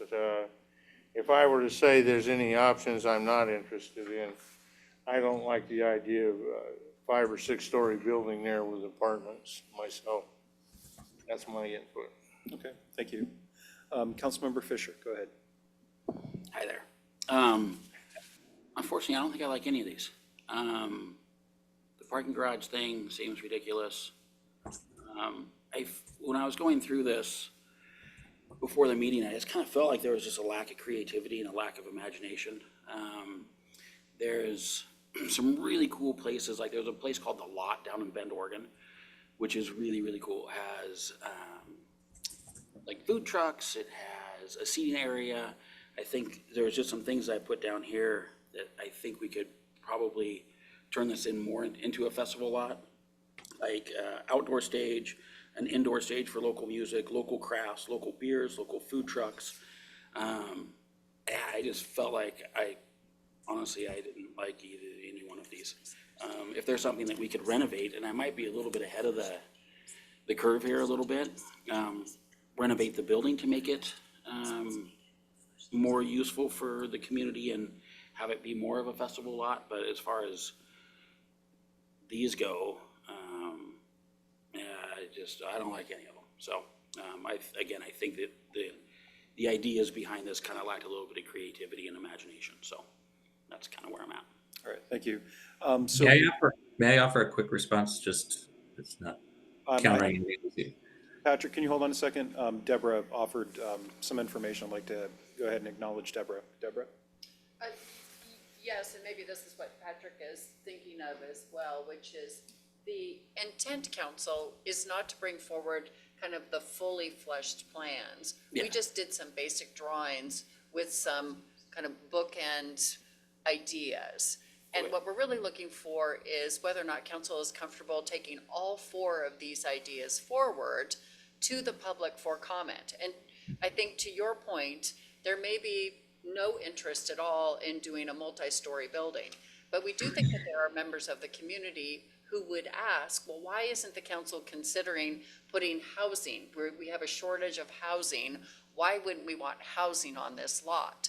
And the last thing I think we want to have happen is to go out to the public with too limited of an idea and then have to come back to the drawing board again to address these public questions. That's the reason why you see kind of these kind of very basic drawings with these kind of bookend ideas. 2 on the far end, housing, parking only, two in the middle. Because we want to do is to just get an idea from community members, what is it that they're most interested in? Patrick mentioned that once we get feedback from council, if you like all four of these ideas, just to go out to the public for comment, not that these are ideas that you're endorsing in any way, we will add details that you're describing right now, which is, should there be a fountain? Should there be I'm trying to think, what's the Like this outdoor stage. outdoor stage, the food trucks, right? So if the community says, no, we want this to be completely a festival lot, no parking at all, we'll come back then and say, this is what community wants. These are the types of features that they're interested in a festival lot. So that detail will be coming back to you. This is just the first touch to say, are these ideas good enough to go out to the public?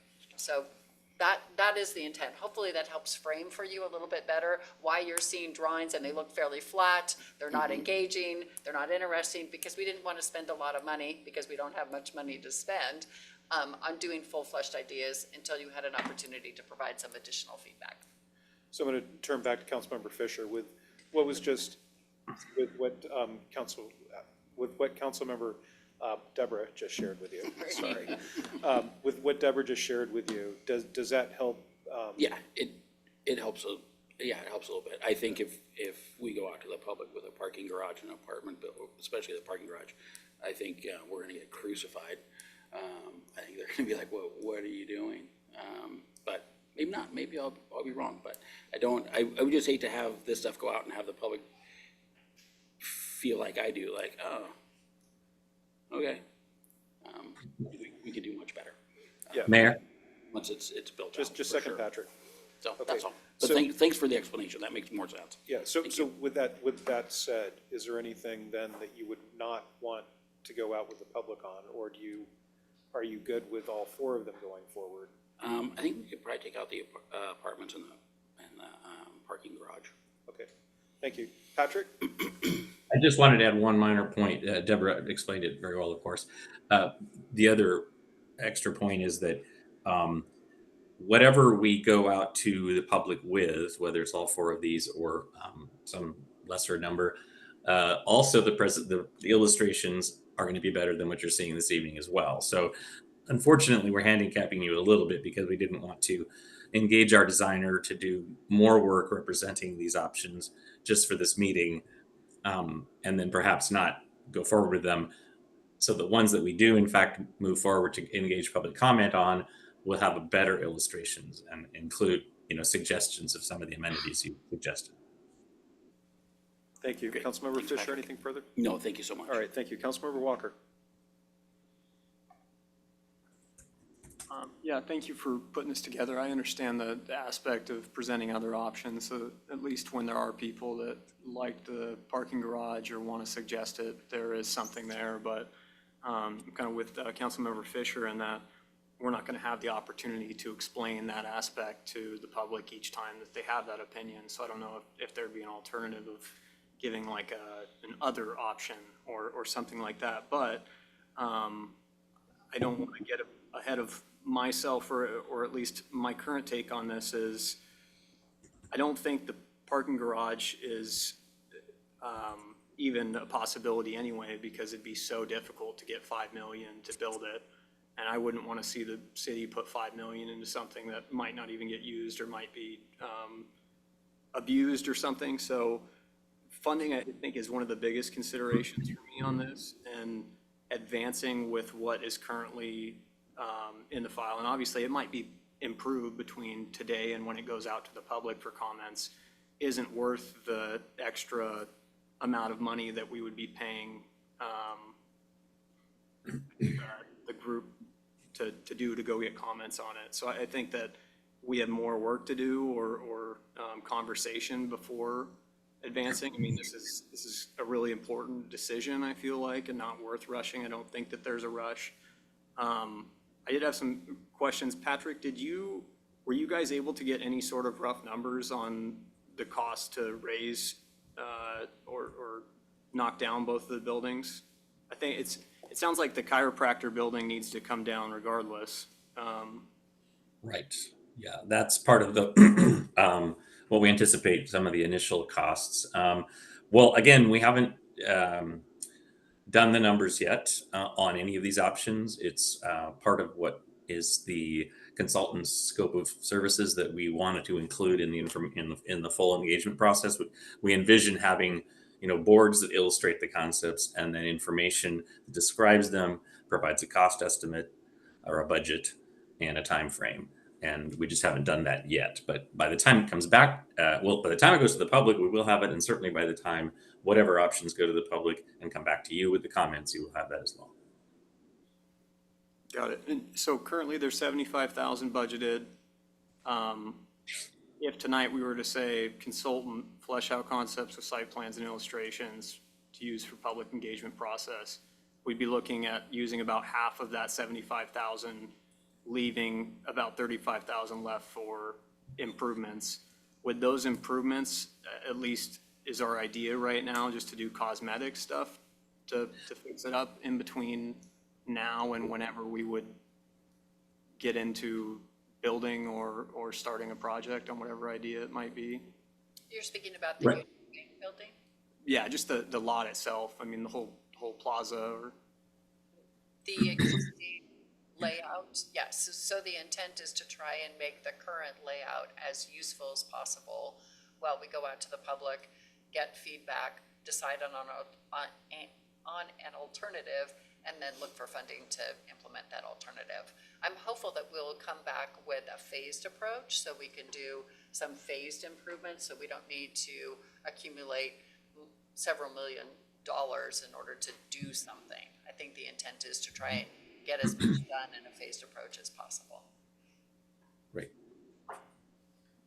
All right, I would just say my opinion is not to advance from here or not to take this to the public yet. I think in the short term, it would be smart to do the improvements and lease out the space in the meantime, so at least we're earning money on the building while we're continuing to flesh it out. Yeah, I'd love to hear from the rest of the council. Okay, thank you. Other council members? Go ahead, Councilmember Beaumont. Thank you. Gosh, I have a lot to say on this topic, as you're probably not surprised to hear that. So I'm looking at the goals for the property. Bullet number 1, bullet number 7 or 8. Bullet number 1, using the site as a magnet to bring people downtown to shop and dine. The last bullet, avoid creating an expectation of use inconsistent with the community's long-term vision for the site. That, to me, we need to be thinking about that. Long-range vision is needed here. This is a rare opportunity to have downtown space in historic downtown. This property, you could argue the point, but it's pretty rare to have it right where it is. It's in a great location. I think we need to be very, very thoughtful about what we do with this property. And it may make sense right now because we have all these pressing needs to jump at something. But I think we need to be very, very methodical and thoughtful about what we want there. I'm happy that we're moving forward on this. I get a lot of questions about it. I'm sure the rest of council members do as well. And I love that we're taking it out to the people for feedback. I think any feedback and any effort for public engagement really needs to focus on businesses downtown, residents of downtown. This is right where they are, where they live, and where they work. And I think that's an important point. I like the idea of bringing the Chamber of Commerce back downtown like it was when Neil Watkins was running it. It was right on Main. And we talk about trying to bring people downtown. Don't we fund the chamber? Couldn't we somehow use that bank building to have a Chamber of Commerce location, greeting visitors? It's right downtown. I love that idea. Also, there's a huge need in this community for meeting spaces. The Monroe Historical Society, we have a hard time, we partner with the library, but it's very limited space. We have to work around all the other things they have there. I believe, is it Planning Commission that has to meet off-site right now, and sometimes they have issues. There's a lot of community groups that need meeting space. So one of my thoughts was, if that bank building stays there, it could be used for a variety of things, but that is a need downtown among groups. I just think that the parking garage, to me, is absolutely a non-starter. I don't even think we need to move forward with that. 170 parking stalls, would we really need 170 parking stalls in this community? I don't think so. I was curious as well about, it says in the agenda, Bill, that there were 3 ideas brought forward by the consultant, yet we have 4. Which 3 were brought forward by the consultant? It was all 3 of the proposals, plus the one additional one, which came from, Patrick, where did that feedback come from? I can't remember if that was internal city staff or if that was from one of the Economic Development Advisory Board or the Parks Board.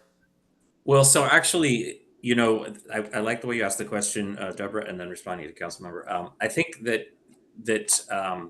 initial staff discussions and then hearkening to what we've heard over the really months and years from EDUB and Parks led to the initial notion that should we consider a wider range of options than simply the open space option?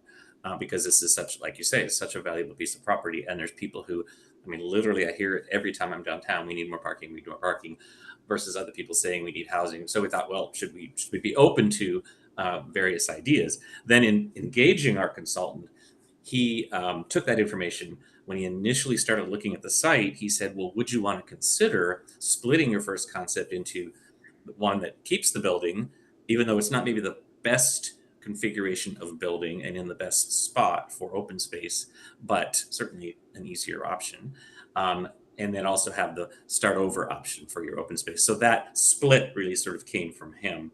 And we felt that made some sense to present that as two options within one concept and then other concepts. So that's kind of how it came together.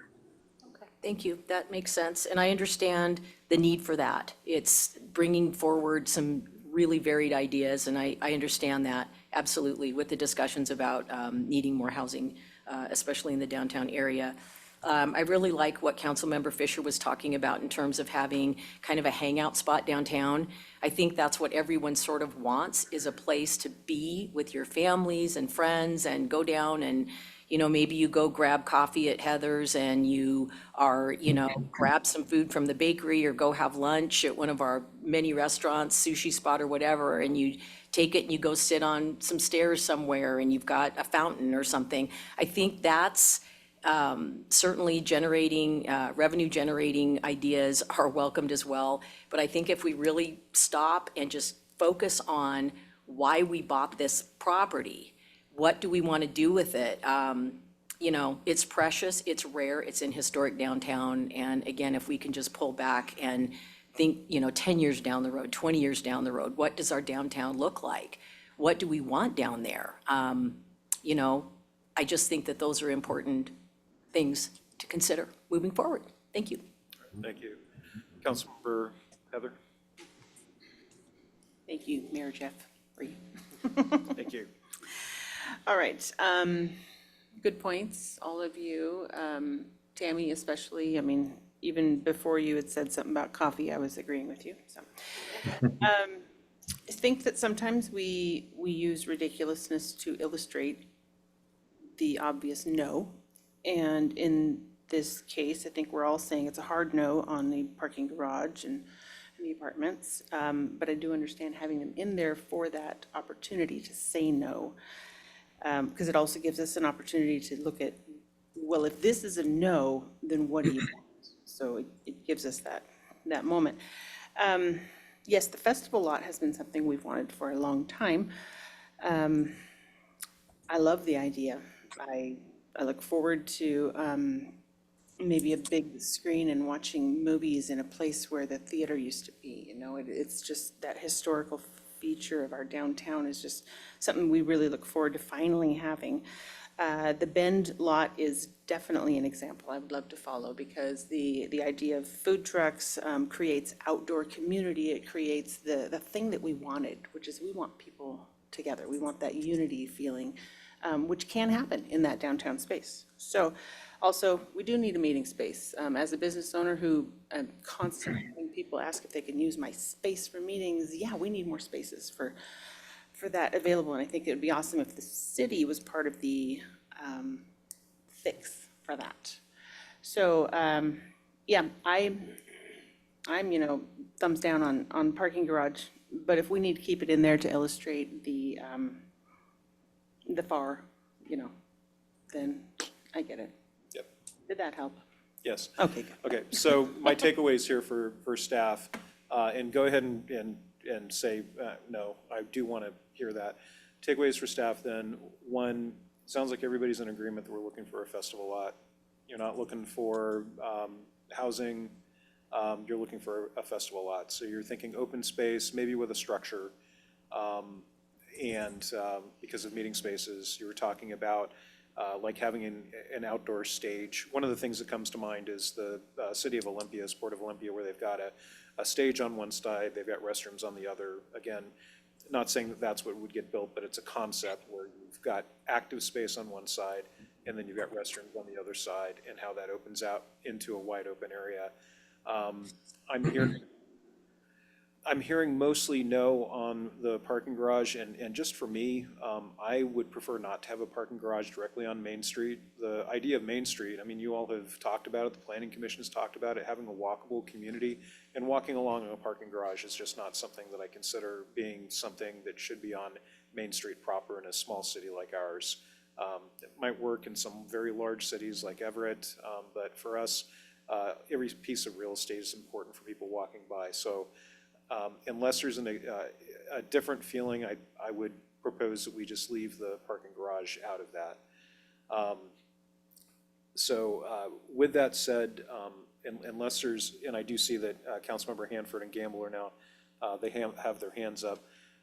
Those would be two things that I am understanding, at least from the four who are here, that we would pull out of what goes forward. The other thing is that I hear the interest in seeing better designs before you go out to the community. And I think that what we would do based on this conversation is put a little bit more finer point to what's been brought forward to you, and then bring that back to you again before we take this out. The other thing that I heard was, what are we doing in the interim? And so I don't know if Deborah, would you like to talk a little bit about what we're doing in the interim? Because we're not going to be building these things tomorrow, right?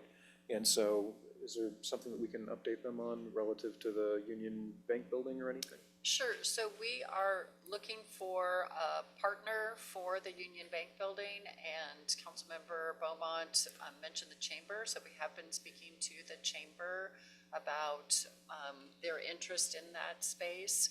And I don't really want to say more, but I don't want council to think either that that space is going to remain empty, because that is certainly not the intent. Also, to the point of the parking, one of the challenges that we currently have is that that space is currently being used to park. And there is sometimes, after folks get used to having something in place for an extended period of time, there's an expectation that that use will continue. And I think Patrick mentioned, one of the things that I think the council has heard repeatedly from the downtown business community is a desire to have additional parking, that they feel like they are competing with box retailers that have large parking lots.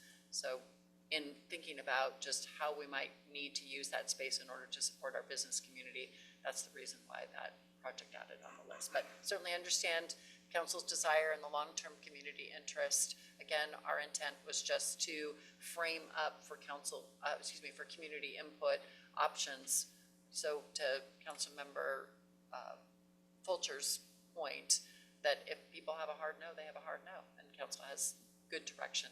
I think one of the challenges we might have is that if we're going to bring back more complete concepts, we may have to just think about maybe a two-step process instead of just one, which is if we're going to have more complete concepts coming out of council as opposed to coming out of community, we're going to need to have additional conversations with council about what your vision for that site is, and maybe some specific items that you'd like to have included. Do the council members sound good to come back with some more focused conversation in a study session on concepts? Perfect. Okay. So what I'd like to do now is go ahead. We've got Councilmember Gamble and also Councilmember Hanford who have their hands up.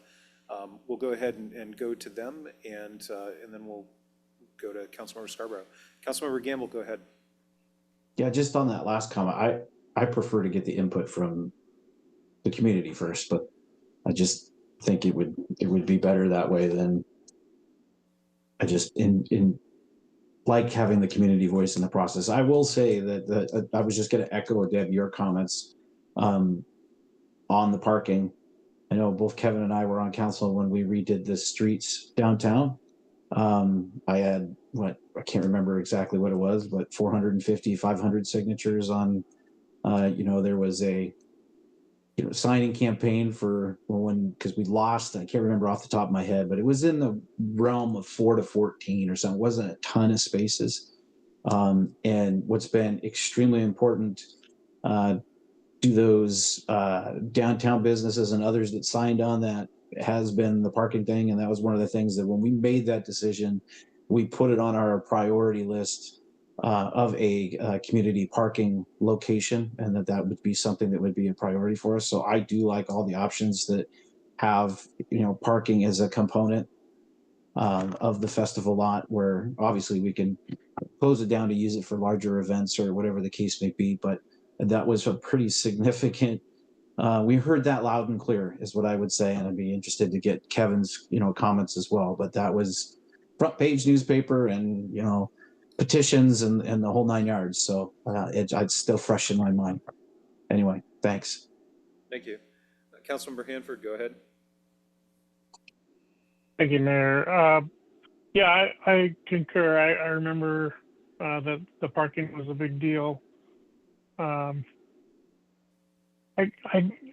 kind of agree with a lot of what's already been said as far as Councilmember Fisher and just not being super thrilled about any one thing, but I also definitely want to hear, I think we should hear from the public, like we talked about, and like Deborah mentioned, this may need to be a two-step process instead of a one.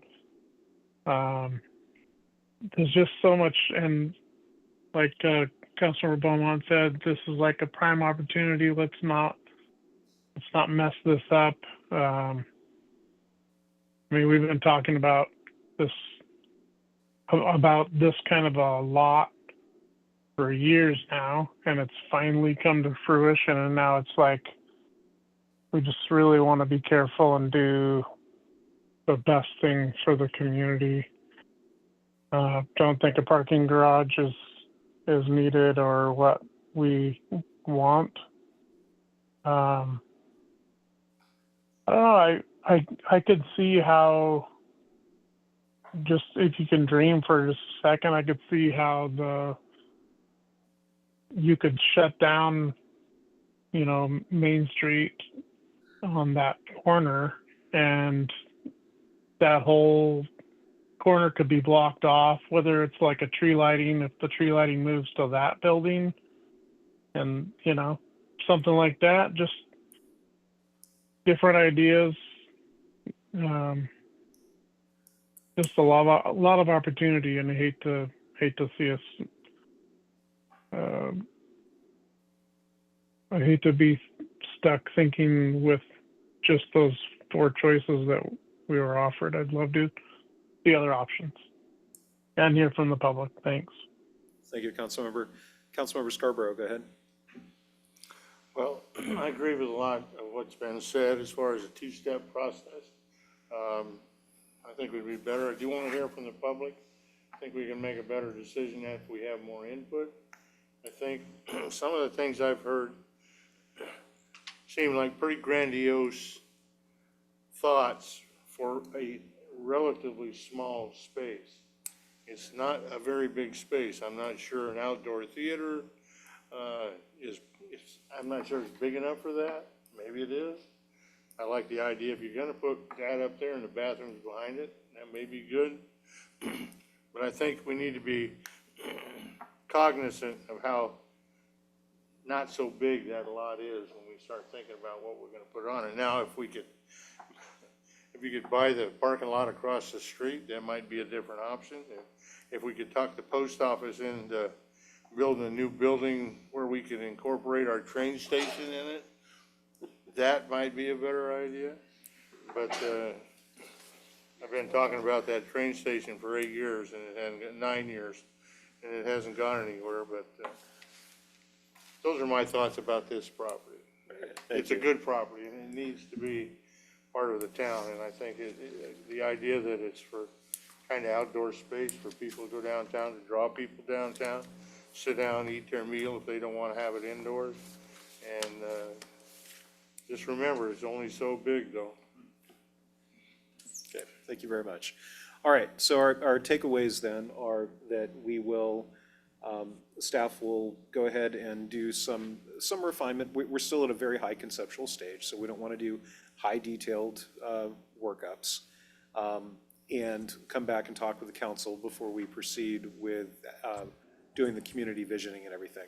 I understand that you still want to have enough, you want to have just enough information to share with the public to get their feedback, but not to the point where we've designed it and just, yeah, presuppose what it is that the public wants, and oh, by the way, spend a lot of budget and time doing it. So, does that make sense, Deborah? That was well said. Thank Okay, you. cool.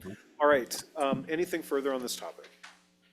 Okay, I really appreciate the conversation on this. This is a big, important thing for our downtown, and so thank you all very much. We're going to go ahead and move on to the next item on the agenda, and that item would be councilmember reports. We're going to go ahead and start off with Councilmember Hanford. Thank you, Mayor. Good evening. So I attended, just over a week ago, I attended the Homish, it was my first meeting with them. I'm trying to remember. It's the Waste Advisory Council, Waste Advisory Committee, Homish County Waste Advisory Committee.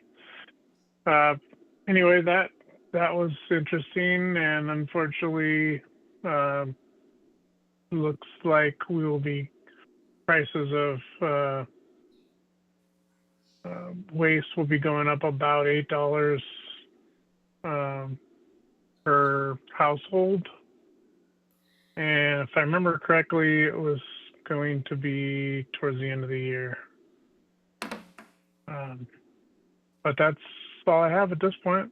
Thank you. Thank you. Councilmember Scarborough. Thank you. Councilmember Fulcher. I was at the chamber luncheon today and got to see a friendly face, a little bit older now. Well, he looks good still. Jeff Rasmussen. He was speaking to us about the emissions from buildings, and honestly, I did stay awake, so yay me. But anyway, it was nice to see him again, and other than that, I would say it's just been a good week. Thanks, or 2 weeks. Thank you. Councilmember Gamble. No report. Thank you. Councilmember Beaumont. Thank you. Had a chance to go to the chocolate crawl downtown, which was really fun. Took my mom and a friend and popped into some businesses I hadn't been into in a while, and that was really a cool event. Attended the ribbon cutting for Curry View Park and went up to the high school and talked about Monroe history. And that's about it. Thanks. Thank you. Councilmember Walker. Yeah, attended the groundbreaking in Curry View Park as well. So glad to see that happening. I got a call from a resident with some expressing some gratitude that that's getting done and some great ideas about it. I think the community is really happy. Attended today a Snohomish County Tomorrow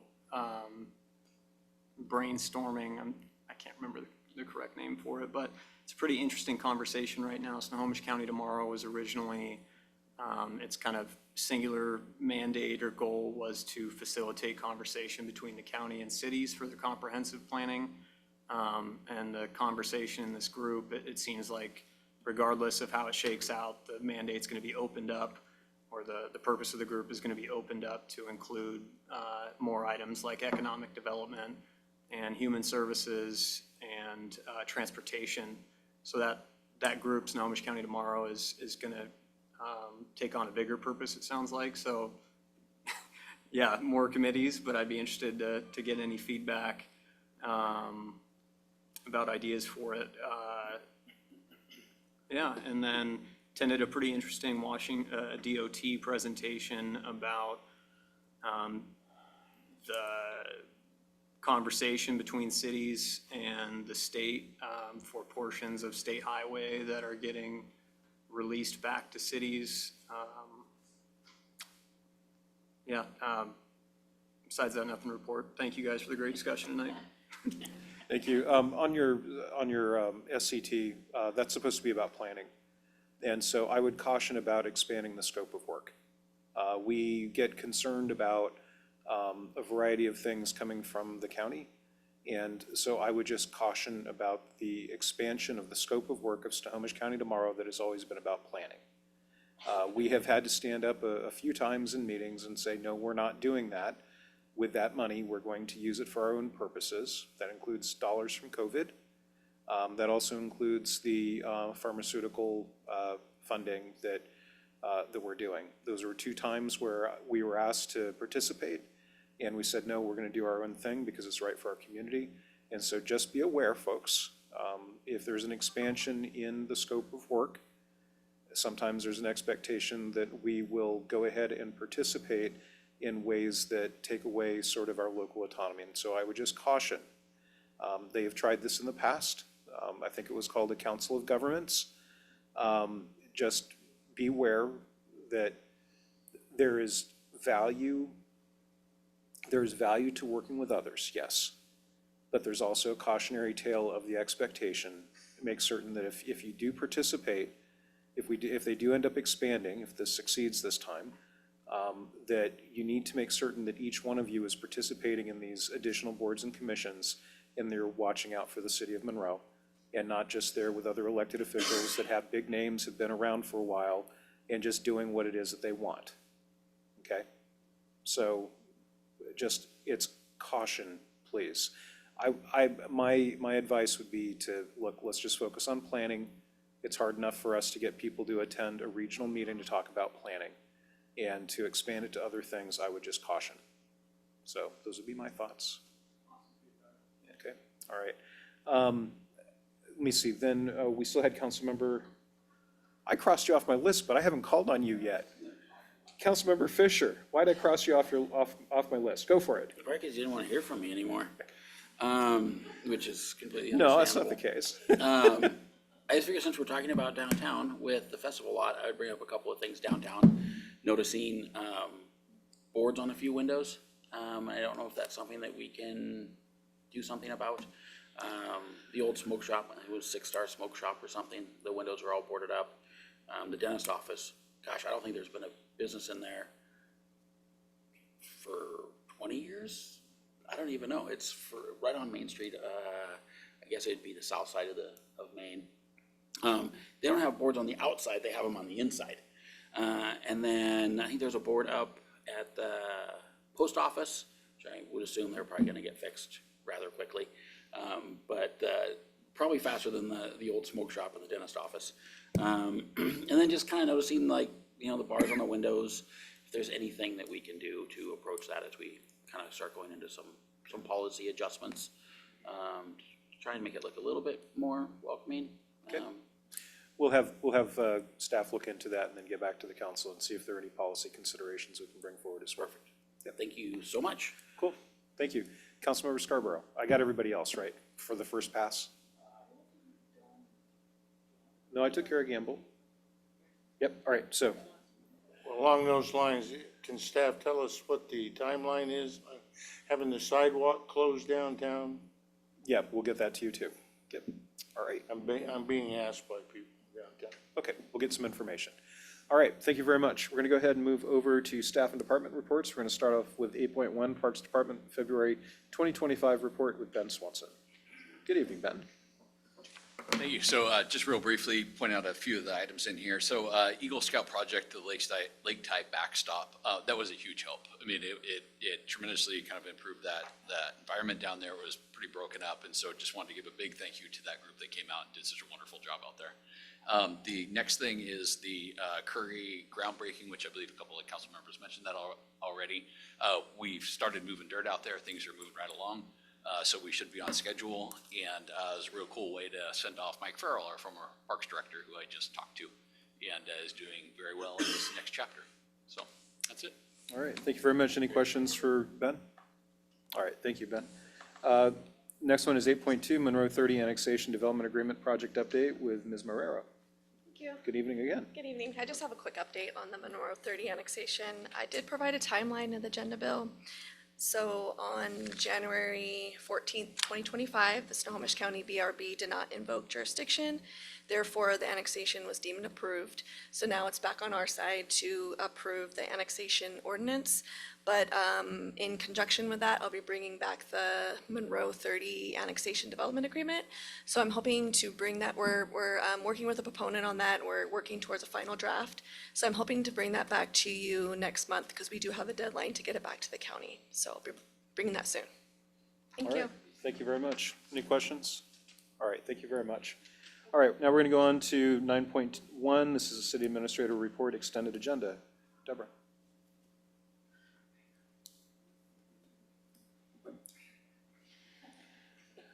Thank you. Clap twice. I turned it off because it was picking up paper shuffling, which isn't exactly, I think, what we want. Looking forward on the extended agenda for March 18th, we will have a Finance and Human Resources Committee meeting for selection of chair and approval of the 2025 work plan. We do not have any items for the council study session for that evening, so the council meeting is canceled. Looking then to the following week, March 25th, we will have a P3 committee meeting. We will be having a new business item for accessory dwelling unit impact fees and utility connection fees. This is a continuation of the discussion of the committee's meeting in February. And a discussion item, for traffic calming project concept plan with Mr. Roberts. For the regular business meeting, we have a number of items scheduled for that meeting. We will have a public hearing for the Connor annexation. On the consent agenda, we have accounts payable, we have meeting minutes, payroll, and then we have the 2025 council committee work plans. The resolution for some housekeeping items for the travel and non-travel policies, and then contract would take the next step and extending the lease for the temporary city hall. Under unfinished business, we'll have a resolution approving the branding design guidelines, and then transportation impact fees first reading. Park impact fees update will be under new business and the community needs assessment alternatives with Rachel Adams, and then the regular department reports. All right. Any questions about the extended agenda? All right. Thank you very much. We're now going to go on to the City Administrator Report. Thank you. Liam McCorkle had mentioned in the Legislative Committee earlier this evening that we are continuing to monitor the federal continuing resolution. The current proposed cuts of about $15.8 billion include our rail crossing safety project. So we are continuing to keep an eye on that continuing resolution as it works its way through the House and Senate. We are also monitoring economic indicators. So we just received our February retail sales tax and REIT numbers. And if you recall, those numbers are the report for December. So we were above budget for both November and December. So those were reported to us in January and February. And Julie Elsom and I were looking at those, and it suddenly struck us after a conversation with Mayor Thomas that a number of people, myself included, were anticipating potential tariffs and bought large ticket items in November and December. And so I believe that those numbers are a bit inflated.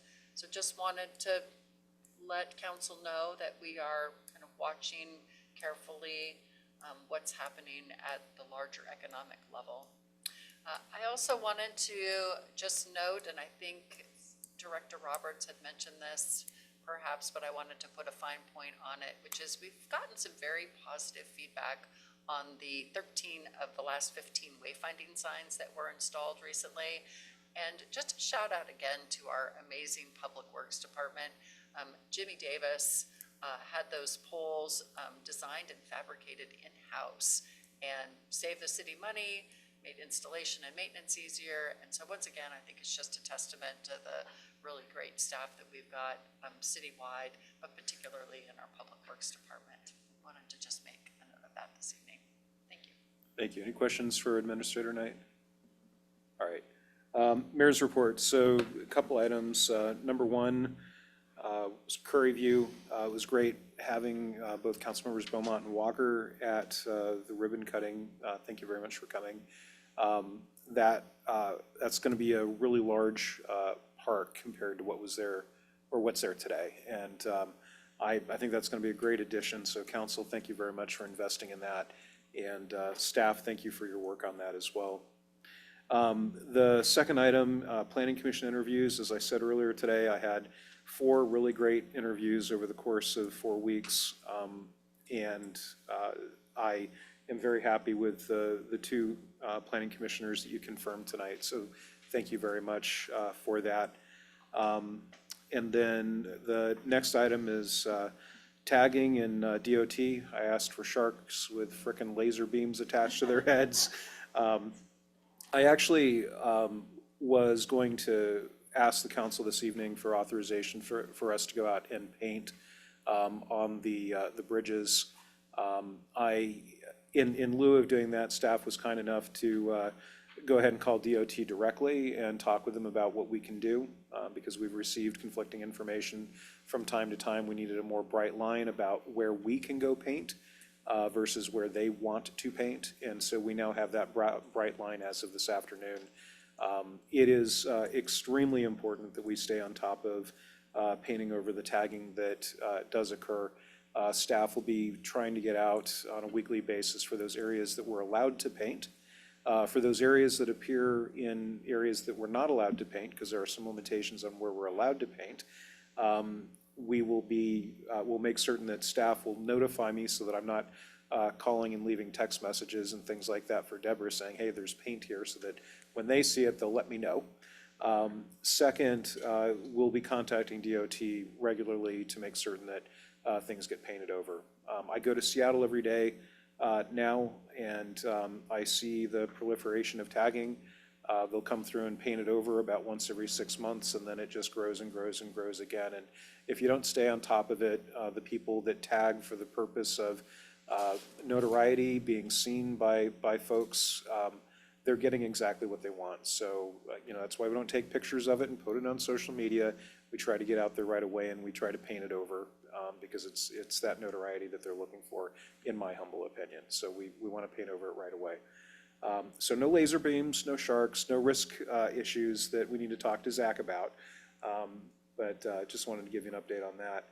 And then lastly, budget and the economy. I've been watching a lot, just like everybody else on the news, and I was aware, just like Deborah said, that there was a possibility that tariffs and things like that could end up impacting, things here at home.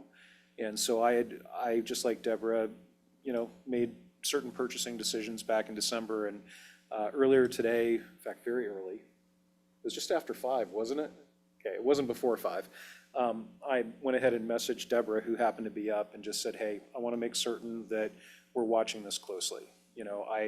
We have done a really good job over the last 12 years to both build back our reserves in the first year or two that I was serving as mayor, and then we did not have to touch the reserves. We don't want to have to touch the reserves. When COVID happened 5 years ago, almost to the week, I was the first mayor in Snohomish County to do a declaration of emergency. And we did that for certain things that expedited things that were important to our community. It wasn't a political statement. It was just, let's make certain people can pay their bills online for water bills. But we have succeeded at being proactive and making adjustments early. And so I want to make certain that we are closely watching our revenues and we're paying attention to our expenditures, because I don't want to find out mid-year that we have a financial issue on our hands. So I just want you to be aware right now that we are paying close attention to where we are financially. I don't see a problem today. But unfortunately, you know, whatever the politics that you might feel on this particular subject, we're seeing the market shaken right now. We know that people will make decisions at home based on perception, not just economics, but perception. And we rely on sales tax revenues. That's people buying stuff. We rely on people buying and selling houses for real estate excise tax and things like that. We rely on people building houses for construction sales tax, and all of that builds into our revenues and our ability to fund the government here. So if we see that there's a problem, we'll talk with the council. And as before, we'll start under expending to the best of our ability to make certain that we stay out of our contingency. My hope is that we'll have to do none of that. But in the past, just like I am an Eagle Scout, be prepared. Okay? I think that's all I have to share today. Sorry to end on a bummer note. I should have left off with tagging and frickin' sharks with laser beams on their heads. Yeah. We are. Today, we're good financially, yes. And we have reserves. And unlike other jurisdictions that have had to lay people off because they used COVID money, one-time COVID money for ongoing expenses, we didn't do that. So that's something else we've done in the past. We've been very careful. We're going to continue that. All right? All right. Councilmember Walker? Speaking of economics, I'll end on a light note. I think I said economies of scale earlier, and I immediately was like, that's not what I meant to say, so scratch that from the minutes. Okay. Yeah. We'll strike that. You know, Jake, I've been thinking about this the whole time, and I was going to talk to you about it, but no worries. All right. So unless there's additional items for this evening, we are adjourned. All right. We are adjourned. Have a great week, everybody. Thank you for your service, and I'll see you in 2 weeks. Thank you.